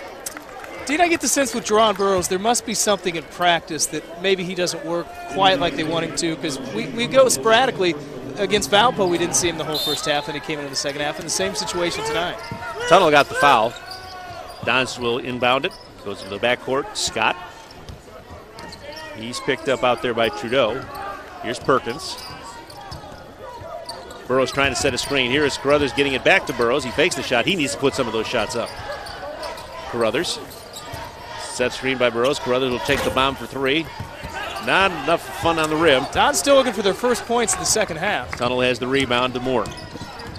IPFW in a little bit of trouble here. Wirtz, guarded there by Burroughs, goes to work on Burroughs, spins around him, That's good gets job some help from Best. Gets Real some good job. Nice job there. They had to kick it back outside. Trudeau in low, goes to Tunnel. Back up, good. Good tough shot. That's a good one. He was working hard on that one. Now it's 43-29. The Dons are down by 14. In low goes to Burroughs. He needs to go to the hole. There's a nice like move. that. Yep. He's a very athletic player. I'm not sure, like we said before, why he doesn't see more minutes other than I think it's got to be practice related because he's played well the minutes I've seen him out on the floor. Maybe that's something that unleashes things and makes him start thinking more offensively. Need to get that first bucket. Yeah. Moore. Trudeau cuts through, doesn't get the pass. He goes to Wirtz out top. Guarded there by Burrows. Got that long wingspan. He could really be effective defensively like that. Stinson. Moore looking for cutters. Now it's Indiana State standing around just a little bit. Moore goes to work on Perkins. Gets a screen from Wirtz. 3, 2, 1. They're not going to get it off. Nope. They're not going to get it off. That's a good 35 seconds for sure. You're going to see, I'm sure Indiana State will be a little more patient, but that Royce Waltman doesn't want that patient. They really slackened back. Yeah. You know, I'm kind of surprised because they had about 5 or 6 really good possessions in a row where there had been some urgency to the offense that they were trying to do. And they didn't. And he's not happy right now. Royce Waltman right in front of us. Carruthers trying to get a low post look at the best. He has him now. He's going to go to work on Tunnel. Boy, free to go back to work on Tunnel. No help. So he goes in, gets the little shot up and in. He doesn't miss many of those. If they don't give him help, he can do that all night. And he hasn't scored a lot. That's only the 4th point of the night for Best. Well, now you got to back down to 10. You need a good defensive effort here, and you're going to see Arnold check in for Indiana State. Tunnel gets Cutter, doesn't use him. Stinson was going through. Here's oh, what a great move by Wirtz. There could be another reason we don't see Burrows as much, but boy, that's a big-time move. Well, I think he was late coming over. Wirtz has come to play here in the second half. He's really been the difference so far. Well, we talked about him at the beginning. He's just one of those guys you just got to account for. Bedlow to Betts. Let's see if he goes to work on Tunnel again. Stinson's trying to come in there to help him out. Betts with another fading shot. Got the roll again. You know, if Wirtz doesn't foul out against Indiana, I'm not so sure they don't pull that game out. He was really a guy that carried him, and they got in foul trouble. And from what we've seen in the last 2 or 3 minutes, that bears a lot of credence to what you just said. It does. Moore to Stinson. Don's back within 10. They're making some progress. Here's Wirtz going to work on Best, puts it up over him, and that's we should say Tunnel. You see how strong he is. He is good. They're very similar, and I should be able to differentiate it because one of them has a beard and one of them sort of has a beard too. So that idea goes out the door too. 45-35, Indiana State over IPFW. We will be back with more Mastodon basketball right after this.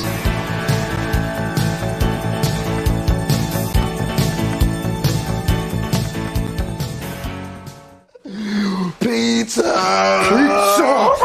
I must eat. Wait, what is this? Capsicum annum? Agaricus bisporus? Allium cepa? Can we eat this? Peppers, mushrooms, and onions. Eat your pizza, man. Honey. Indiana University, Purdue University, Fort Wayne. One university, 2 great names.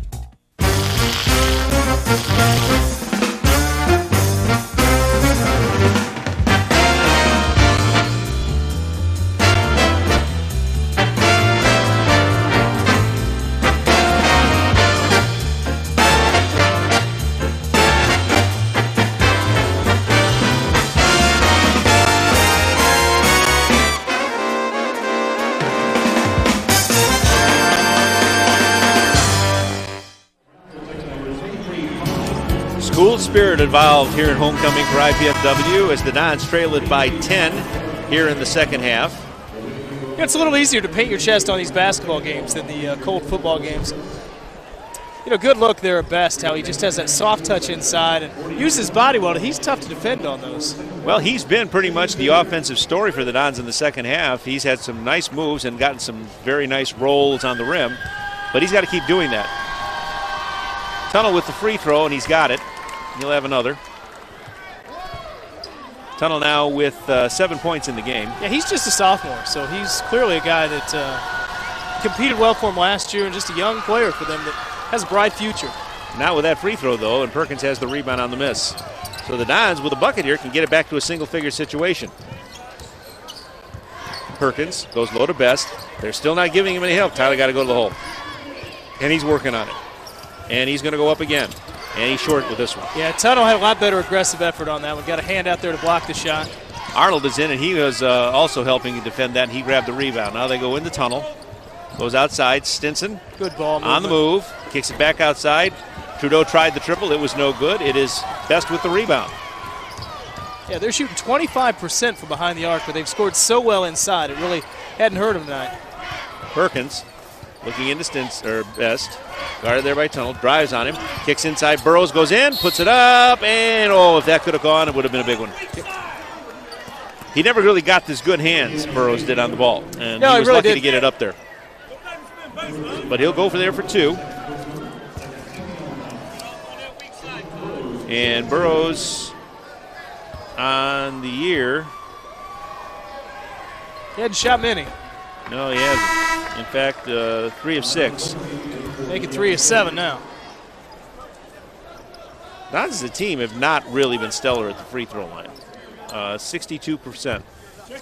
That's not good. 70 is pretty much the cutoff this line. game they've shot just 6, and this will be the 7th one of the game now. He missed it badly. But the rebound to Banks on the air, and Perkins grabs it. They have a fresh shot clock. Scott, Best, who had gone down court to set up on the defense, gets the ball back. He spins into the lane, goes outside. Burrows is open for the jumper. He rims it around, no good. Best tries to slam it down, and his ball is loose on the floor, and a good defensive job. Gets the ball back for them. That's 2 possessions. Here's Tyler Scott Best just saved him. Putting it up, and no good. That's an air ball, and it is grabbed out of there by Tunnel, and it's Indiana State to bring it up with Moore. He'll go into the lane. He's open, puts it up, but he is hacked on the way in, and he will shoot. 14-12 to go, 46-35, Indiana State. And Perkins gets the foul. He's a guy you got to keep out of the middle, but it's awful tough because he's clearly one of the quickest guys out there on the floor. Outside of Stavely, I'm not sure the Dons can match him with quickness. I mean, Carruthers can do that, but you got to count on him for other things. Yeah. Dane Fife, Tony Jazik, Jeff Tungate trying to figure out what do we do here in these Well, they got a 3-minute break from Wirtz, but that's over now. He's back in. Leading all scores with 16. They got to find an answer for him. He's got the ball now outside, guarded there by Best. Now they'll go low. Shot up on the way by McCoy. That's no good. And it's Perkins with the rebound. Don's got to do something with one of these possessions because they're having too much no cash in on the possession time in the second half. Best gives it to Scott, tries the triple. Back of the rim, no good. 2 blue shirts go after it, and it's Stinson that grabs it down. It would have been a big 3 for IPFW. Now they need to stop. Moore will drop it about 20 feet away. It's no good. That's grabbed by Best.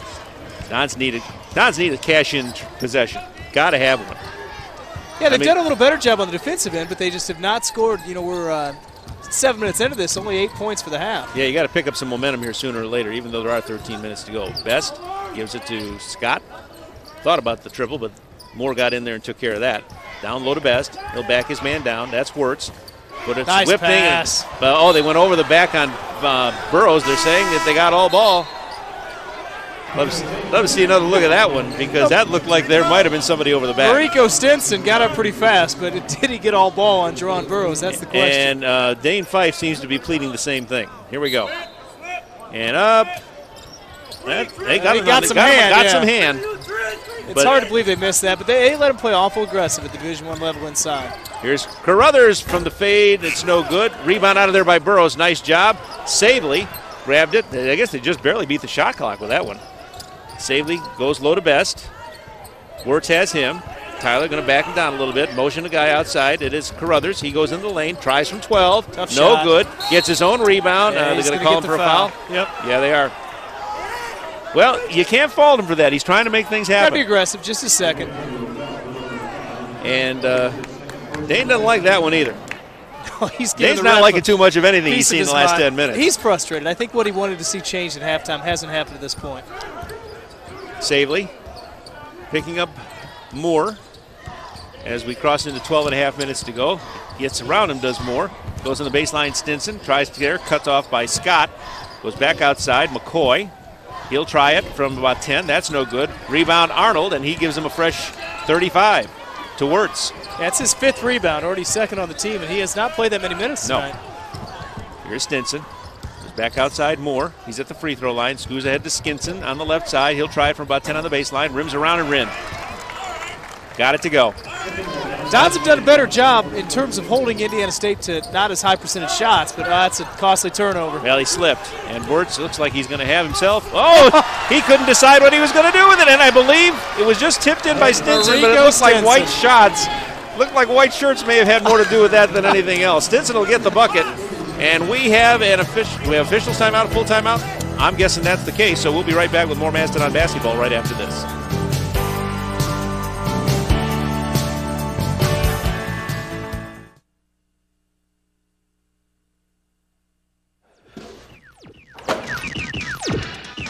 What's up? The show's a 7.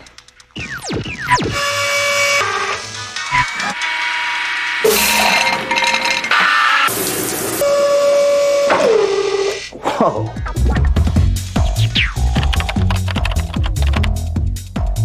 Indiana University, Purdue University, Fort Wayne. One university, two great names.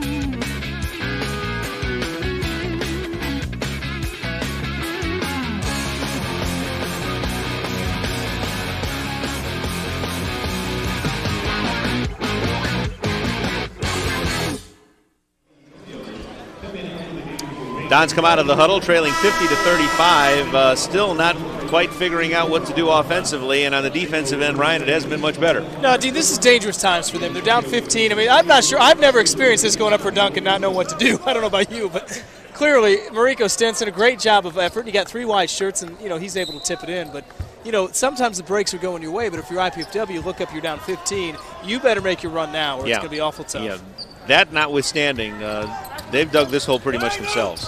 Perkins has the ball. Wirtz does a nice seal off of Best, and so that's not going to work, so they'll have to go outside to Carruthers. Well, Dean, we talked about getting other people involved. We have not seen that this half. In fact, we have not even seen much offensive at all from the Dons 7-8 minutes into this. Lepper is checked into the game now, so we're seeing him for the first time. He's the guy that can shoot the ball. He's got to get open, and right now he's trying to. Here's Perkins trying a long bomb, and he got it. That's a triple. Now that brings it back to a 12-point situation with 11:18 to go. At first points of the night for Perkins, and that's exactly what you want coming out of that timeout. Something positive. Now you need something positive on this end. Moore to Arnold. Trudeau goes up top, looks low for Arnold, has him. Burrows is on him. Let's see if those work on it. Stenson's had the hot hand, and he's on the bench right now, so they catch a break there. Here's Wirtz, guarded by Best, trying to get a cutter. Doesn't have him. Says, forget it, let's go back outside to Moore and reset. Sets a screen for him. Moore goes all the way around, feeds it into the lane. It's grabbed out of there. Arnold puts it up left-handed. It is no good, and he is fouled. And who's there? He just always has a knack of being in the right spot at the right time. They're going to call it on Burrows. And he's getting a little talking to right now. And we have another timeout called by the Dons this time, or is this the official one? No, this is, I believe this is Dane Fife taking a timeout to chew out Jerron Burrows. Okay, well, while he does that, we'll be back with more Mastodon basketball right after. Okay, they want us to keep it here. They're thinking it's a 30, so we'll see. Jerron Burrows would like to get back on the court right now, and that's all about the teaching Jerron Burrows process. would like to hide right now. Yeah, I mean, that's a reason we talked about before why we haven't seen him much. I think that he's a very talented kid, but you see what the effects of not being in the right spot down here. Now, if you're Dane Fife and you've done a little coaching, what are you telling these kids right now? Well, when you're frustrated, you're fighting that off, but you've got to get the execution. It looks like right here he's drawn up the defensive effort here, how they're picking and rolling and sending the guy down. But you've got to get your guys. You know what you want to tell them, but to get them to do it is the frustrating part. Well, the execution right now, as we could have seen for the better part of about 12 playing minutes right now, has not been stellar, and they just have not battened it down defensively. Now, granted, you may have a few mismatches that they don't like on the front line with some of the bulk we're seeing from the guys like Wirtz and Tunnel. But that notwithstanding, they're letting the guards kind of roam a little too much too, and they're letting the things. They're allowed to let things set up. And right now, a little bit of a meltdown on the defensive side. Well, Mariko Stenson's a guy who barely scored in the first half, and he's now 3 points away from being the leading scorer for Indiana State. He's done that through hustle and penetration, and now you've got Adam Arnold at the line, and when you come back down, you need a good, solid possession. He almost looked like he was drawing up that play where the two big men, when IPFW gets it back, if they try and get a little pick and roll going, but what they want for sure is a good-looking shot. Royce Waltman a little bit happier with his team right now than he was in the early go.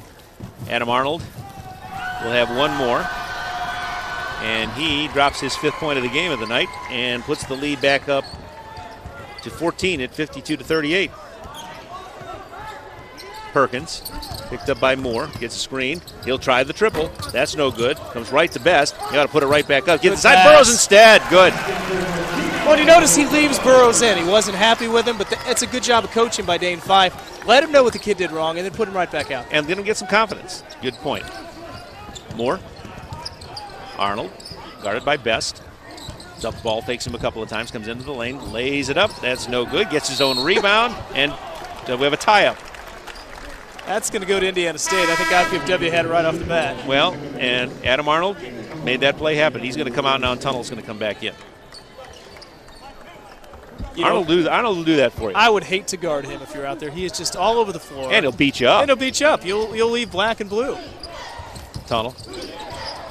Back to Wirtz now. On the give to Moore. Comes into the lane. Runner tried up, no good. Tip up, no good. And the rebound out of there by Burrows. Up to Perkins. Dons want to run. Here he comes up the right wing.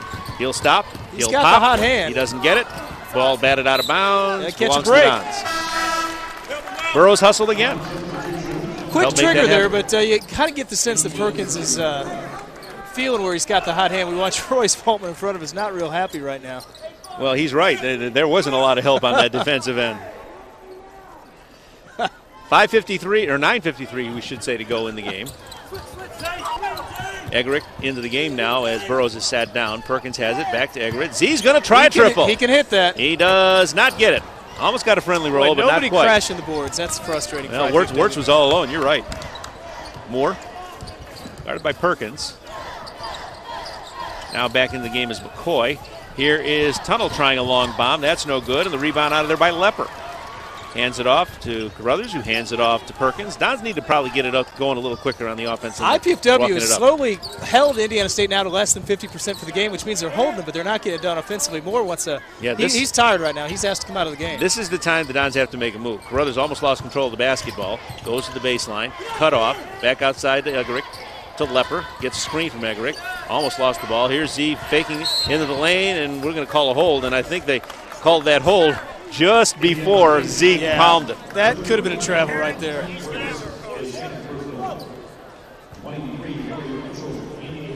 And what do they call that on? Okay, they call that one on Wirtz. So the hold is on him, and the Dons have the basketball back with 9:02 to go. Got to find something to get going here offensively, Dean. They just have not, and that's a good start. That'll work. That will work. Great looking pass from the big man inside of Carruthers. But the play is Carruthers because he's making the move to the hole. Yeah. That's 16 for Q right now. But now you got to carry it over defensively. Get a stop, get the ball back. Wirtz guarded by Zelko. Tries to hook it over Zelko. Does it. Nice positive move to the basket. Hard to fault Zelko there. I mean, that's a tough bucket, and he's now got 18 on the night, does Wirtz. Now Lepper hands it off to Zelko. He doesn't know what he wants to do with it on the right side. Gives to Best. Inside, he had Carruthers, didn't see him. Back outside, Zelko will try the triple. He doesn't get this one. I think that's a song we don't need to sing much more. No, after that one game where he hit, I believe it was four of them, yeah. He's now 0 for 4 on the night. And he's a guy, if you get the spot-up shot, that's fine. I think the shot we just saw there, where it's more of a jump shot behind the three-point arc, that's not what Coach Fife wants to see. Zelko does get the inbound pass. Perkins comes into the lane, out to Lepper. He'll try the triple. He can hit it. He got it. Good to see him get involved because he's one of the best shooters they've got out there from behind the arc. Look what's happened here. We're back to a single-digit deficit. Very quiet, back to 9 now. Now the progress must continue. And we have a whistle inside. And we have Lepper called for a hold, and that will be Indiana State taking the basketball out of bounds. And, we would have won already, I guess. I'm kind of surprised that they piled up that quickly. But it will be a 1-on-1 situation. And watching Coach Waltman in front of us really working the refs over in terms of the foul right there that they just called. So much happens in college basketball you don't see. And, how close they call it really impacts. This is part of the game. Yeah. This is part of the game. Trudeau hits the first one. But they always keep it at a nice civil level of conversation. Yeah, sure they do. To a degree. To a degree. Second one's no good, and the Dons will have it down by 10. 7:56 to go. There is still time for this to happen. Plenty of time, but the Dons have got to start making some positive operations here. Lepper tries the bomb that's no good. And that's not the shot they want. Yeah, he was running. He wasn't even set. Here comes Indiana State. Real good shooter, but a little quick on that trigger. Out top. That is McCoy. Now he goes to Wirtz. He goes to work on Eggerick. Loses control of the basketball, and Perkins takes it away. He's on the run. He'll stop. He'll pop. He doesn't get it, no good. Rims out. Rebound on the floor to Lepper. Fresh shot clock. Perkins Now you want to reset. Take your time. Get a good shot here. Plenty of time left. Yeah, but it needs to be a positive trip. Here's Perkins. Outside, Lepper. That's no good. Rebound on the ground. That is taken out and up and no good. Dean, I get the sense that the coaching staff talked to Lepper at halftime because he's really come out with a quick trigger where I think you want him to have that. He didn't take a single shot in this few minutes in the first half. And we have an officials timeout with 7:06 to go here in the ballgame. 55-45 Indiana State. Back with more Mastodon basketball action right after this. Kent Horman with an IPFW Mastodon Minute. The women's volleyball team capped off a fabulous season, winning the independent championship at North Dakota State. The Dons defeated Texas Pan American, North Dakota State, and Utah Valley State on their way to the title. Freshman Rebecca Ream was named the tournament's most valuable player, and Sonara Martins joined her on the all-tournament team. IPFW finished a great year at 26-10. The women's basketball team opened with a 66-55 victory over Toledo last Saturday at the Gates Center. They'll play at the Carolina Classic at UNC Asheville this weekend. The men's basketball team fell in their home opener, losing to Valparaiso 75-67 Monday at the Coliseum. IPFW continues its homestand Wednesday against Rochester College. Then Indiana State visits the Coliseum Sunday for homecoming. Tip-off is 4 p.m. With this IPFW Mastodon Minute, I'm Kent Horman. Dean, that's textbook right there. That's the way it's supposed to be done. That's the way they draw it up. Now if we can have about 4 or 5 more possessions like that, we'll be just fine. 55-45 Sycamores. You made a comment in the off while we were away, Ryan, and I think it's very true. This is an Indiana State team not only better than the one that the IPFW beat last year, but better than the team we saw from Valparaiso. They are. You know, Valparaiso is a good team. They do a lot of good things well, and they're young. But this, to me, is just another notch or two ahead at the Division I level, and a team that's going to compete in a very tough Missouri Valley Conference. Nice give and go. And now they draw that up. It doesn't always work that way. Good quick screen. Back with an 8. And Zelko has 4 points. Dons are showing a lot of fight like here. They could get right back in this. They'll just need to get a few defensive stops. Carruthers covering McCoy. Tries to go in low to Arnold, and Zelko's on his back. So Arnold will go to the line, and you know what? You know what's when a guy is having as much trouble with the line as he is, this may not be a bad trade. Yeah. He hit his last 2, 3 for 4 on the game, but you get the sense the refs, after hearing it, they start looking for calls, and we're seeing, I don't know about touch fouls on each side, but clearly the last 2 against IPFW have not been, certainly not harmful fouls. Now, we said Arnold was having trouble, only a 50% free throw shooter coming in, but now he's hit 4 or 5, so that's the end of that thought. Burrow's going to come back in. He was doing a good, strong job, and he will come in for Eggerick. I think Dane Fife knows they have to have his athleticism in there to compete with guys like Arnold and Wirtz inside, who's out now, that are just very athletic big men. Jumping ability and the wingspan is also a nice contributing factor there. Arnold with 6 points, looking for number 7. That is no good. And rebound out of there by Burrows, who didn't quite like the fact that McCoy was on his back and gave him a little elbow to say, go away. I think this is the biggest possession they've had to this point. Under 7 minutes to go, down by 9. Carruthers playing away, partially blocked on a nice defensive play by McCoy. Yeah, big-time defense right there. Here's Moore back in. I don't think we'll see him leave the floor the rest of the way in a whistle. Tunnel's hurt. And we also have a turnover. That's the 12th on Indiana State. IPFW has 10 on the game, so both teams a few more than they might want. But not a lot. I mean, it hasn't really been sloppy. No, most of those actually in the first 7 or 8 minutes of the game. Let's see if the Dons can have another positive trip. Need a few more of these. Got to start stringing a few of these together. Here's Carruthers. Had an opening for a moment, didn't take it. 2 Burrows, guys on him right away. Perkins, Best on the give to Carruthers. Wants it back. Tyler wants it back. And we have a whistle, and foul called on, I would guess, McCoy. Yeah, he was certainly the one arguing out there. But if you're going to call that at one end, I think you've got to call it at the other. And they've certainly called it a little tighter the second half. Trudeau comes in for McCoy as he walks out. Dane Fife just saying, okay, what do my guys have next that can be positive? And it's got to be on the offensive end. Perkins, 6 minute mark to go. If they can find a way to free up DeWitt Scott here, he's working hard to get open. And Moore's working just as hard to make sure he's not. Into Best. He backs him down.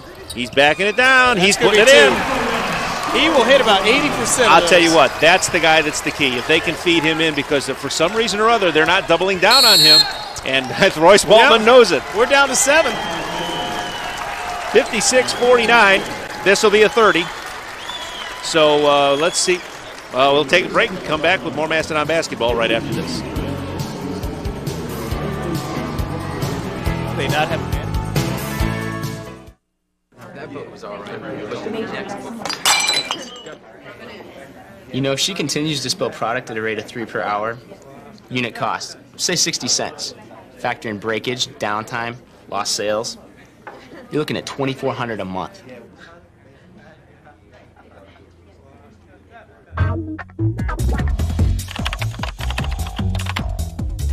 Indiana University, Purdue University, Fort Wayne.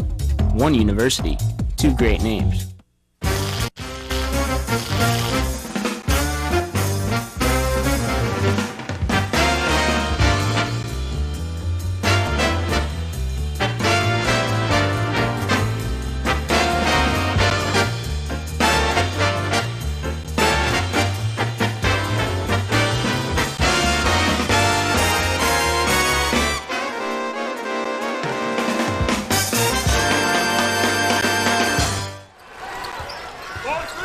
Don's down 7 and with the basketball. Dean, I think it's official. We've got a little momentum change here if they can continue this. Burrows passes on the shot, hands to Perkins. Loses control. Perkins gets it back. Burrows on the drive is baseline. Perkins back outside. Bad pass. Just got caught in no man's land down there. Stinson took it away from him. He's doubled away 1 on 2. They get it right back. And he threw it away himself. And Best picks it up. Dons need to be more careful.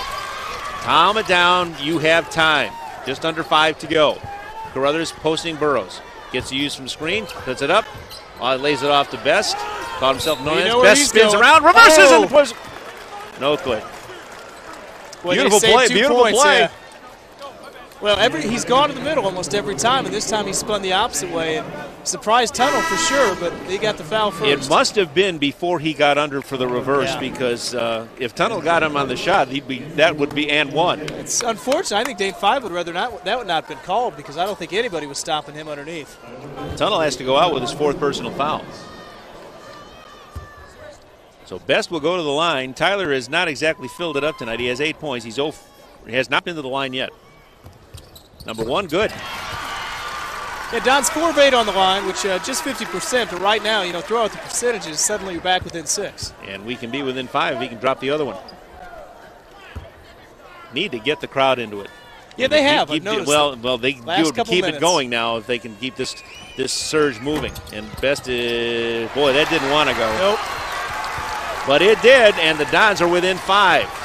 Dane 5 talked about Let's have some fun now. Finding a way to win, and they need to stop right here. Here's Moore, and boy, the fans are eating into it now. Loudest they've been all night. Arnold, out there is Burrows with him. Moore looks inside, has McCoy. He goes off, no good, tried to junk it, and it's Burrows with the rebound. Missed the dunk. Dons can get within 3, 2 with a triple. Here is Scott on the baseline, puts it up. And got it. Boy, I'll tell you what. All the damage Scott has been doing is on the perimeter. That's the best inside move I've seen this season from him. Excellent drive from him. Good body control and a big-time bucket. And this can be a 2-point game if he can drop the free throw. Well, let's not forget, Dean, 6 minutes ago, this team's down 15. We're saying they're about ready to be buried if they don't make their run. And from that point on, they've just been a different basketball team. Now you got them down, put the foot on the throat, and put it down further. Absolutely. Got it. 2-point lead. Got to have. DeWitt Scott in the postgame the other night said, we have to learn to finish. Quentin Carruthers said, we need to learn to finish. We are here. This has been a 19-6 run over the last 6 minutes. Here is Moore to Arnold. Burrows on him. Goes to Wirtz. Goes to work on Best. Back outside Arnold. Moore guarded by Perkins. Cutting through is McCoy. Goes to Arnold. Goes to work around Burrows. Scoops around Burrows. He traveled with the basketball. We can tie the ball game here. That is the 14th turnover. And we have a timeout. 56-54. The Dons are back within 2. Back with more Mastodon basketball action right after this.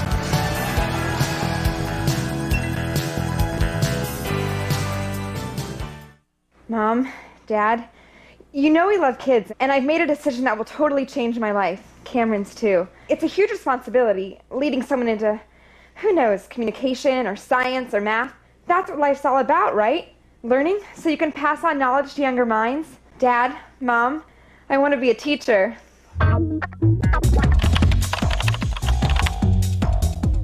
Indiana University, Purdue University, Fort Wayne. One university, two great names.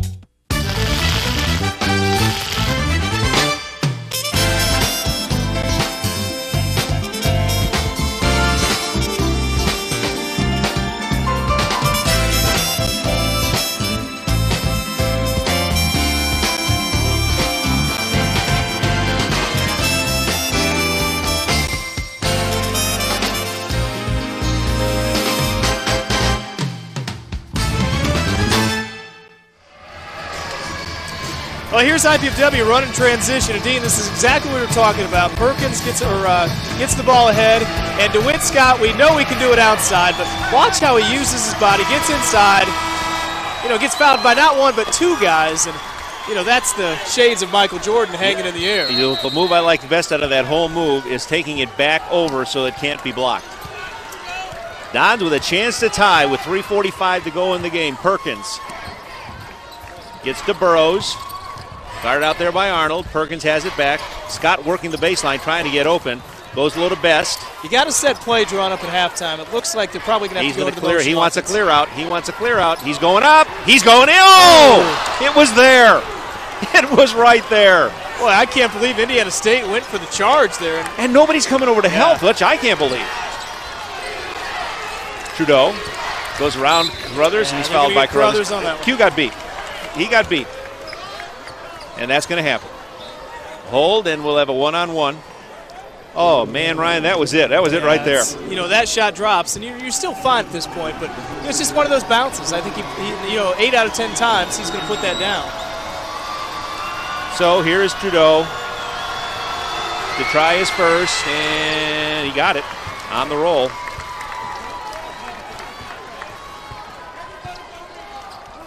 Not the guy, well, actually, free throw wise, he's not supposed to be that good. Only 1 of 3, but 2 of 3 tonight.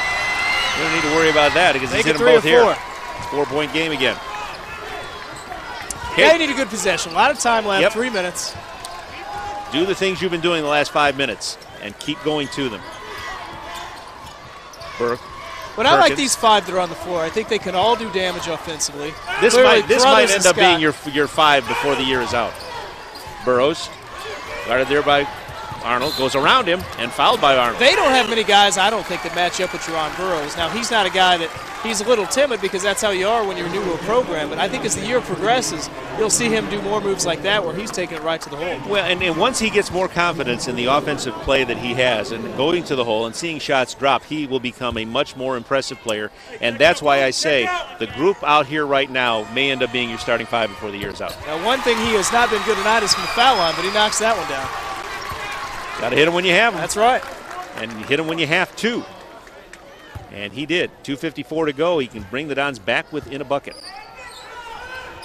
And there is the second one. This is setting up for a very good finish at the Coliseum. 2:52 to go. Dons down 2. What did you say? They're down 15 at one point? They were down 50 to 35. That's right. Wirtz guarded by Best. Moore cut through it, didn't get it open. Bro, they left Wirtz open, and that time he made sure of the damage out. Somebody just didn't come over to help. Yeah, that's where you got to have help because he's clearly a big-time player. Carruthers almost lost the basketball. Goes to Burrows. Burrows found the baseline, says no, sets a screen, gives it to Carruthers, who spins through, puts it up. No, but he's going to draw the foul. Go to the floor, shoot 1-on-1. Okay, this is all well and good. You get yourself to the line and shoot without time clock running, but if you don't get a stop down there and let a guy drive right down the middle like they did Wirtz on that last possession, it's all for naught. You know what's interesting, too, Dean? On this end, you got Wirtz who wants it. You go down here and it's Carruthers. I mean, the big-time players, this is their time where they're going to put the team on their back. Don can't even stand up after all this. He's laying down. Well, those tusks are heavy. All right, Wirtz is going to either going to come out or something. I think he must need something. Somebody's got some blood. I know that. Best has some blood on the back of his jersey. Wirtz has got the cut. They're treating him right now. He's holding something to his arm. We're seeing Dane Fife talk to Best. and probably giving him a little bit of instruction. He's listening. He's not. He may be looking outside, but he's listening. And Tyler's not the kind of guy that's just going to blow off what the coach says. Yeah, and Wirtz is going to have to come out. They'll put the blood treatment on. He'll be back in probably if he hits the first one before the second shot's even taken. Well, this is where the trainer earns his money. Yeah.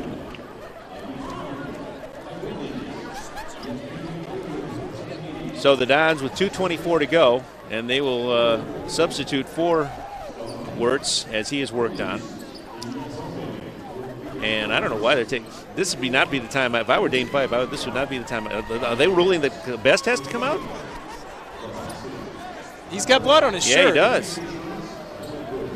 I don't understand this. Lepper's coming in, but who's he coming in for?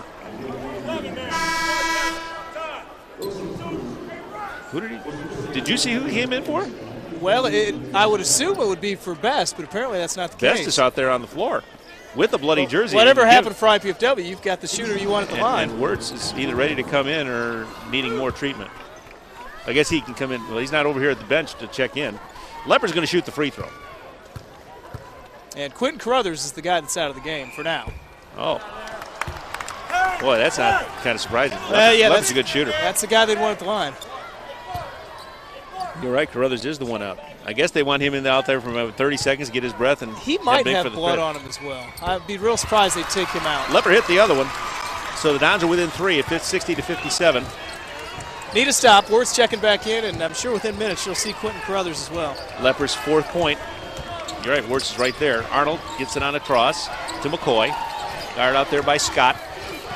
Comes with a left-handed dribble once, almost dragged it. Giving it off to Arnold. No easy buckets 17 here. seconds on the shot clock. 2:04 left in the game. Moore picked up by Perkins. Gonna have to get rid of it. He does. Gets it to Wirtz, and we have a whistle and a foul on Lepper. With 1:58 to go. Well, it's too bad because they were in great position for that. Well, Carruthers looks like he's about ready to check back in. He's getting some last-minute instructions. I have to admit, I am really shocked that they're letting Best out there with the bloody jersey. Yeah, I'm surprised they, usually they'll make you come and change that. Yeah. And Carruthers is going to wear number 52 when he comes back in. Apparently he had some blood on there as well. It must have been a lot more than Best. Well, that's the only way he's taking him out in that stage of the game. Tunnel hits the first free throw, makes it a 4-point game, and now Wirtz checks in, and Carruthers checks in, and Lepper comes out, and Arnold comes out. Tunnel back to the line. He has 8 points. He is 2 of 3 from the line. Maybe Indiana State will lose him now that he's got a different jersey. Big free throw here. He got it. They have been pretty good there. 14, this 15 becomes to a very 21. big possession for them now, down 5. Got to make it count because time is of the essence. Minute 52 to go in the game. Perkins yo-yos between his legs, goes to the new 52 Carruthers. Burroughs was open. Best. Here is Perkins. Carruthers into the lane. Stops short. Gives to Best. A little too much time being taken on this possession probably. DeWitt Scott trying to free himself up. And he is fouled. Yeah. They got bailed out. He was in no man's land again. Royce Waltman hit one of our monitors over here. He went nuts when he saw the call. Well, I'm not sure he's so upset with the official's call as that his players probably shouldn't have made that little slap because it was what they call a lazy foul. The really slap really top. was because they had him in a position where DeWitt Scott is tough. He was done. Outside. He was cooked. Wasn't going to score from there. And he wasn't going to get it to anybody because he was surrounded. But he's going to the line right now and getting it down for his 14th point. Yeah, Don's 10 out of 15 on the line. They've hit some real big ones down the stretch here. Witt will dip and deliver to make it a 3-point game, and it That's a doesn't big work. miss. So they stay down 4, and now got to play some defense. Perkins picks up Royce more. Waltman, they're going to pull it out into basically some kind of a wheel, which means they're going to wait until the final 5 or 6 seconds. I'd be surprised if I'm they not don't sure shoot the Dons before can that. wait that long to not pressure the issue a little bit. Moore out to Perkins, I don't think who you is now foul pressing here, the issue a little bit. But I think you Carruthers get out on him. picking up McCoy. Low. And this is a disciplined basketball team. Yep, and there's a disciplined move, and that's how you get things working Not out only do with you Moore. score, you take 30 seconds to do it. Now you got to start putting some shots up fast. Here's Perkins into the lane, puts one off glass, no good. Tries to tip, no good, and they're going to call him over the back. And we will have Indiana State shooting free throws with 57.5 seconds left. You know, Dean, there's a lot of time left, I think a minute left, but you start to see what Dane Fife's talking about. You got to find a way to win, and it's a similar trait to what happened in the Valpo game.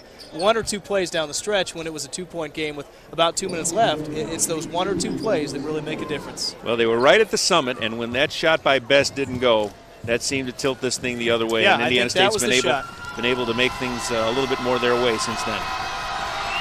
Shot up by Trudeau is back of the rim, no good. This isn't over yet, but the Dons have to get down and get shots quickly and then play defense like they haven't probably played it all year.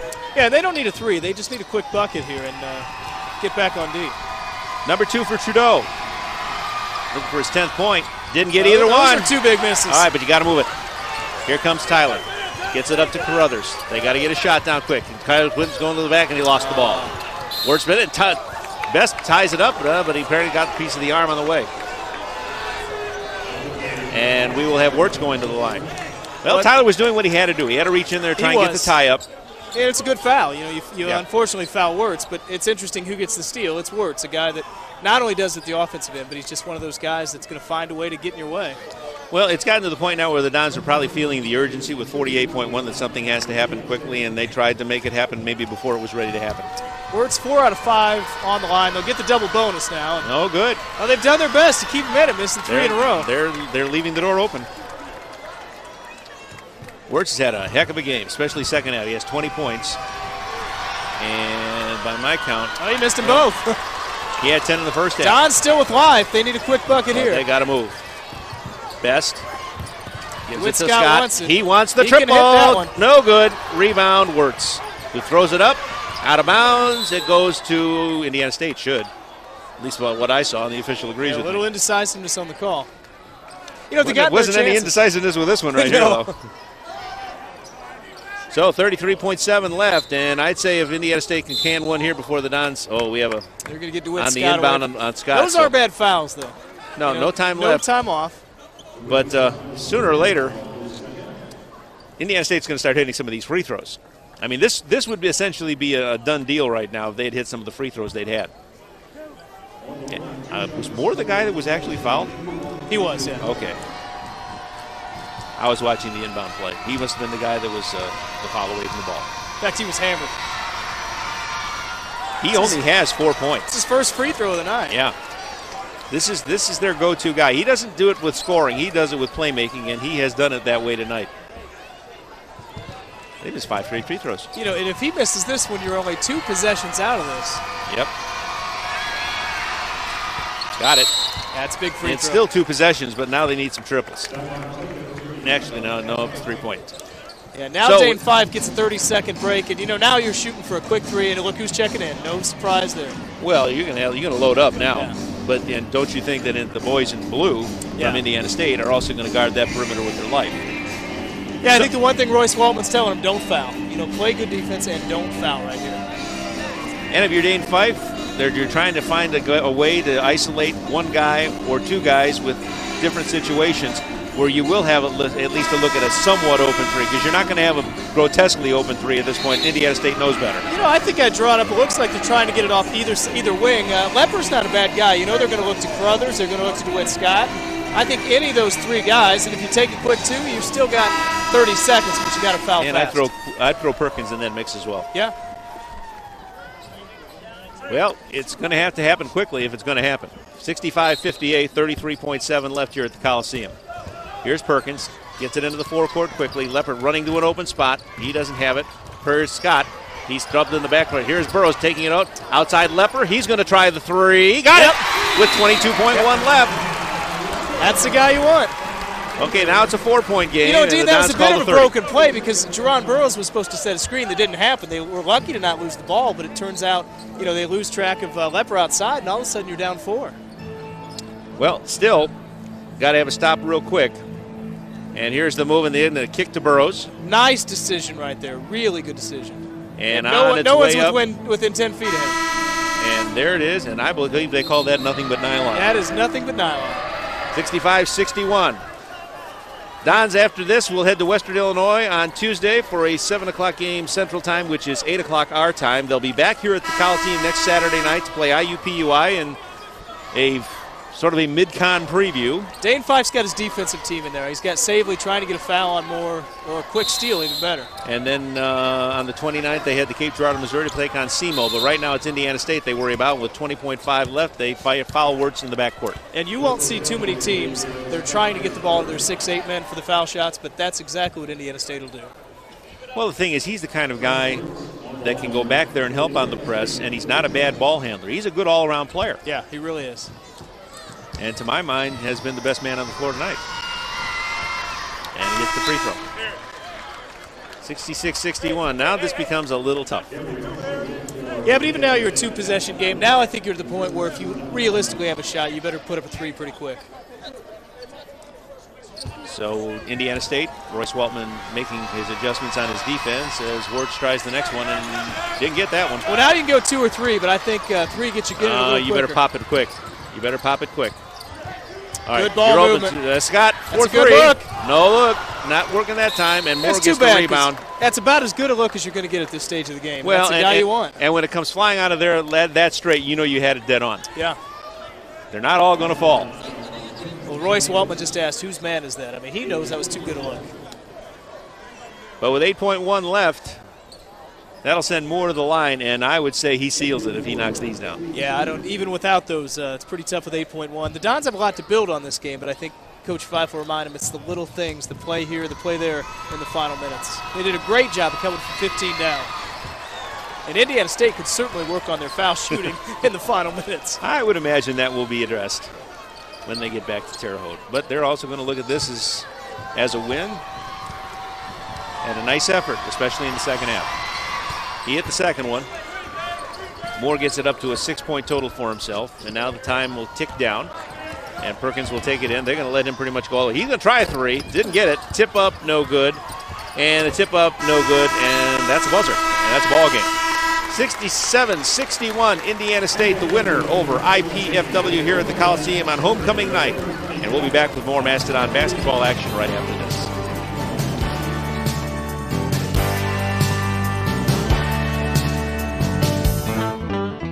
I'm Kent Horman with an IPFW Mastodon Minute. The women's volleyball team capped off a fabulous season, winning the independent championship at North Dakota State. The Dons defeated Texas Pan American, North Dakota State, and Utah Valley State on their way to the title. Freshman Rebecca Ream was named the tournament's most valuable player, and Sonara Martins joined her on the all-tournament team. IPFW finished a great year at 26-10. The women's basketball team opened with a 66-55 victory over Toledo last Saturday at the Gates Center. They'll play at the Carolina Classic at UNC Asheville this weekend.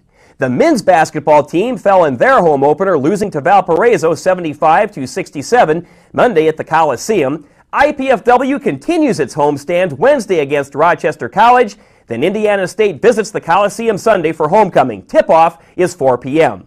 With this IPFW Mastodon Minute, I'm Kent Horman. The return here to the Coliseum, the homecoming king and queen, or at least the king. Yeah, that's right. As the queen may have abdicated and gone home. But the final is 67-61 Indiana State over IPFW as the Dons had a chance, got off to a good start, fell behind 15 in the second half, made a great run, and saw the potential tying hoop just roll tantalizingly off the rim there by Tyler Best in the late going. And then Indiana State, although they tried real hard to let the Dons in, they sure did. Absolutely abysmal free throw shooting. You know, Dean, what's interesting, I felt it was more their offense that hurt them in the second half. We talked about them getting beat badly. By the way, boards. the Queen has not left. The Queen is still there. Okay. Of course she wouldn't leave. 38-32 is the final boards. They do a good job defensively. They hold Indiana State well under 50% in the second half, but it just feels like the open shots they couldn't get to go down. They made a great run to get it to 2, but then like a good team will, I think it was more in the final 3 minutes Indiana State won the game than IPFW lost it. They just stepped up. Well, and like I said, we go back and we hate to go over and over and over again, but that shot by Best, if that goes, I'm wondering if this isn't a different game. Absolutely. Because the momentum was there. They were feeding off of it. You could see that they were beginning to feel that they could get something done here. And, you know, momentum and adrenaline is everything, and I think in both cases they sort of like went out the door for IPFW. It's almost too bad that timeout hit at the 4-minute mark where IPFW had all the emotion, they had the crowd going, and they had to take that TV timeout. and a quick trip already from one of the coaching staff over to talk to us now as well. Well, and Jeff Tungate will step on in here real quick, so we'll get him in here. Dons lose at 67-61, and Jeff sits in right here, and we hand him the mic. And, it gets back to the old thing, Jeff. You want to get the finish, and the finish was not there. No, I know that's something that we talked about earlier. We just got to learn to finish the basketball game. And, I thought first half our defensive effort was really poor in the first half. We had to battle back the whole night. And we can't spot teams 6, 7, 8 point leads because of our defense. And I thought the second half we kept clawing back. We just couldn't get that big play or that big stop to get over the hump.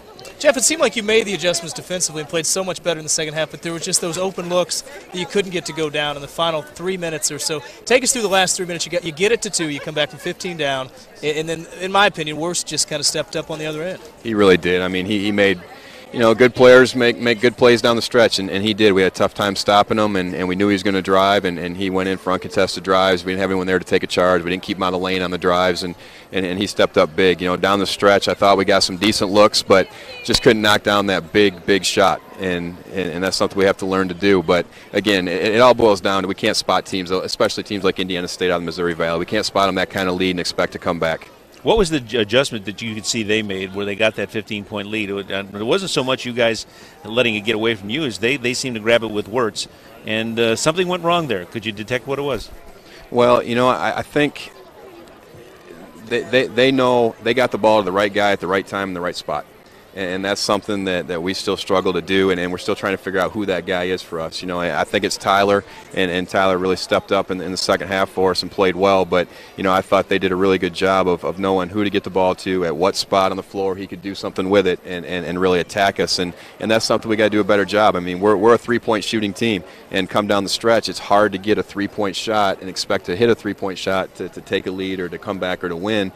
Everything they did was to get to the basket, get to the foul line, and we rely on that jumper so much that we've got to do something where we can get to the foul line a little bit more and get a more of a mid-range game. And we took 25 threes again tonight, and you're not going to come back and win basketball games shooting that many threes. How frustrating is it? You've had a Valpo team here, an Indiana State team, two good Division I programs that you had a chance to beat. And you look now, you're 1-3, but you've played them both tough. What message do you send to the guys right now? Well, whether you lose by 2, 4, 6, or 40, I mean, you still lose. But, it's something that I hope we can learn from and realize that we can compete with anybody. I mean, we've got the ability to compete with anybody. I mean, we've played some of the premier teams in the state of Indiana, obviously, and we've been right there down the stretch. But we've just got to take that next step and learn how to win.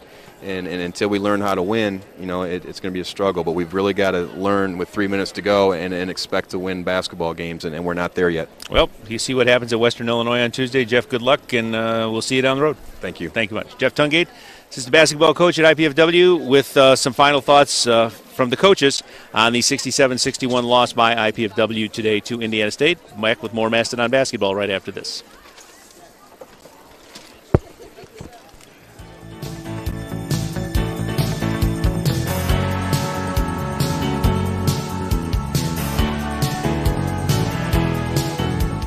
Do you have everything you need? Paper, pencils? We only ask that you do your best. I made you a snack.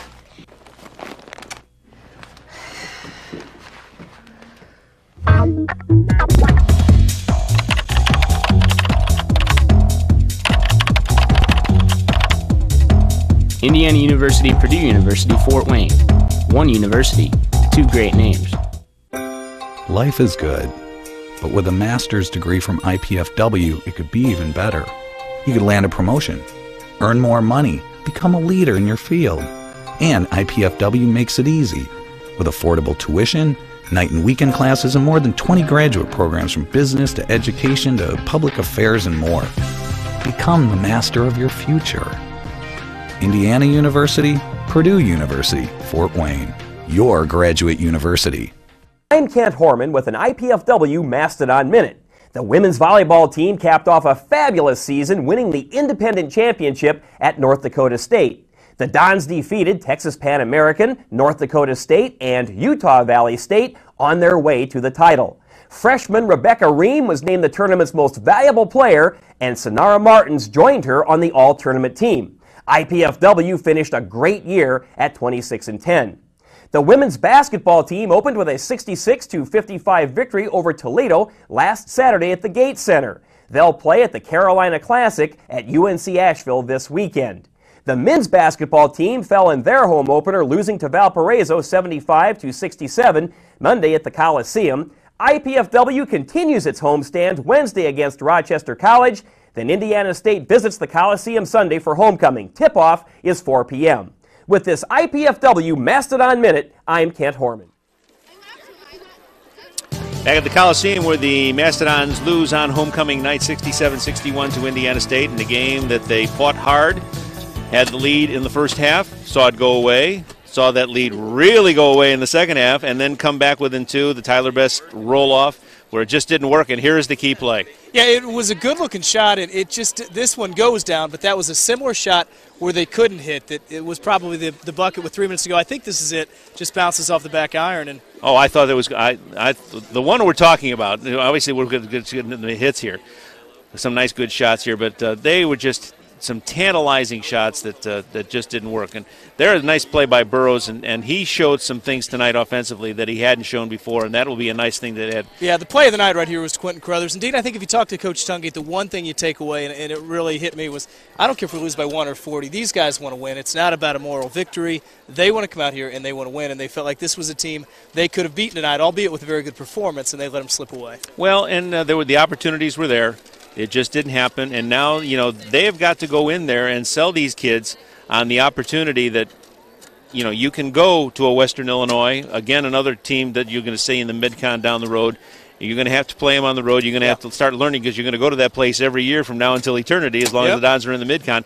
Get used to this and play in those tough environments, and they've got to now, again, start preaching, okay, finish, guys. We're overusing the word, but I don't think we can overuse it enough. I don't think so. You've got to finish. You've got to go in and get the job done, and that's when you go home and you go into that locker room with a smile on your face instead of the feeling they have right now. We get a shot of Kyle Savely and John Burrows. No time to sulk. They're signing autographs already. Final numbers, the most impressive thing is the Sycamores come down to 50%.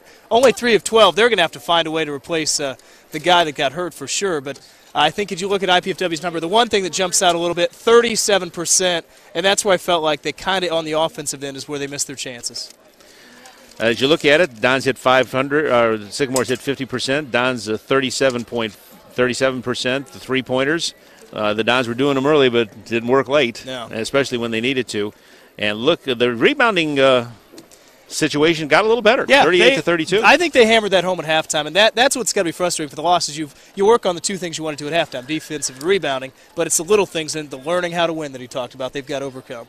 Okay, we're going to take. We'll come back with some final numbers on points, but we'll take our final break. You're watching Mastodon basketball. We'll be right back.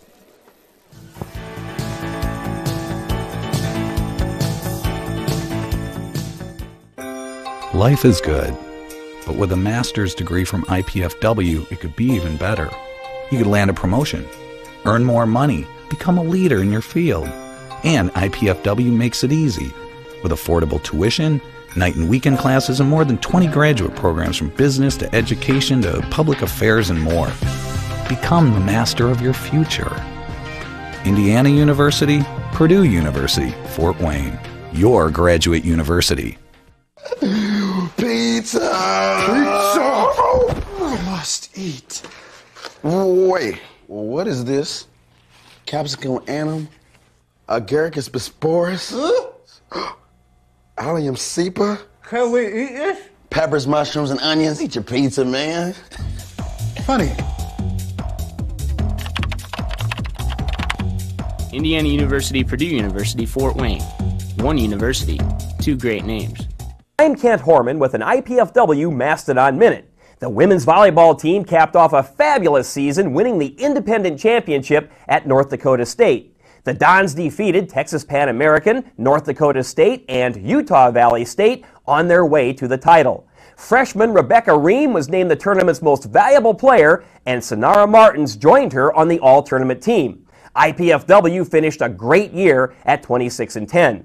The women's basketball team opened with a 66-55 victory over Toledo last Saturday at the Gates Center. They'll play at the Carolina Classic at UNC Asheville this weekend. The men's basketball team fell in their home opener, losing to Valparaiso 75-67 Monday at the Coliseum. IPFW continues its homestand Wednesday against Rochester College. Then Indiana State visits the Coliseum Sunday for homecoming. Tip-off is 4 p.m. With this IPFW Mastodon Minute, I'm Kent Horman. Back for a final time at the Coliseum, Dean Pantazzi and Ryan Elijah. Dons lose at 67-61. A situation where they were in a game that was catchable or winnable or whatever you want to call it for about 3 or 4 different instances. Never quite got it done, and now again they have to hit the road, and it will get tough, and they have to dig down. Yeah, it's a measuring stick, Dean, and I think there were more positives than negatives. You know, for the coaching staff, they got to ram their heads into the wall trying to figure out how can we win these close games, but I think it's a guy like Wirtz. You know, it's a guy on your team that just simply refuses to lose. They've got those guys, and the next men's basketball live event here on College 5 Sports will be men's basketball on Saturday. It will be a simulcast, and it will be IPFW and IUPUI with a very good situation for the Dons to bounce back there. Again, sandwiched in there will be the trip to Western Illinois on Tuesday, and the Dons will take off for there tomorrow and hopefully get some things done where they can come back in here and do some good things. So, again, the final score tonight, if we've got some final scoring up there, I believe we can just do that. There's the final score. Let's run down the point totals real quick. For the Dons, they're led by Carruthers with 14. Scott had 13, and Best had 10. Most of that in the first half. Yeah. Yep. And then Mr. Wirtz being the thorn in the side of the Dons all night with 21 points. They had 13 from Stinson and 9 from Trudeau, and he was the guy that had to fill in with their big gun Holmstrom out with the stress fracture, and he did an admirable job of that. But just an overall nice gut check by Indiana State, if you got to give them some credit. Absolutely. Because that's what they did. 6.6 boards from Adam Arnold, too, who had his, not big numbers, but certainly made his presence felt out there. So we are done for the night until we greet you again from here at the Coliseum on Saturday for IUPUI. Again, the final 67-61. Indiana State beats IPFW. We wish you a good night. We are glad you were with us.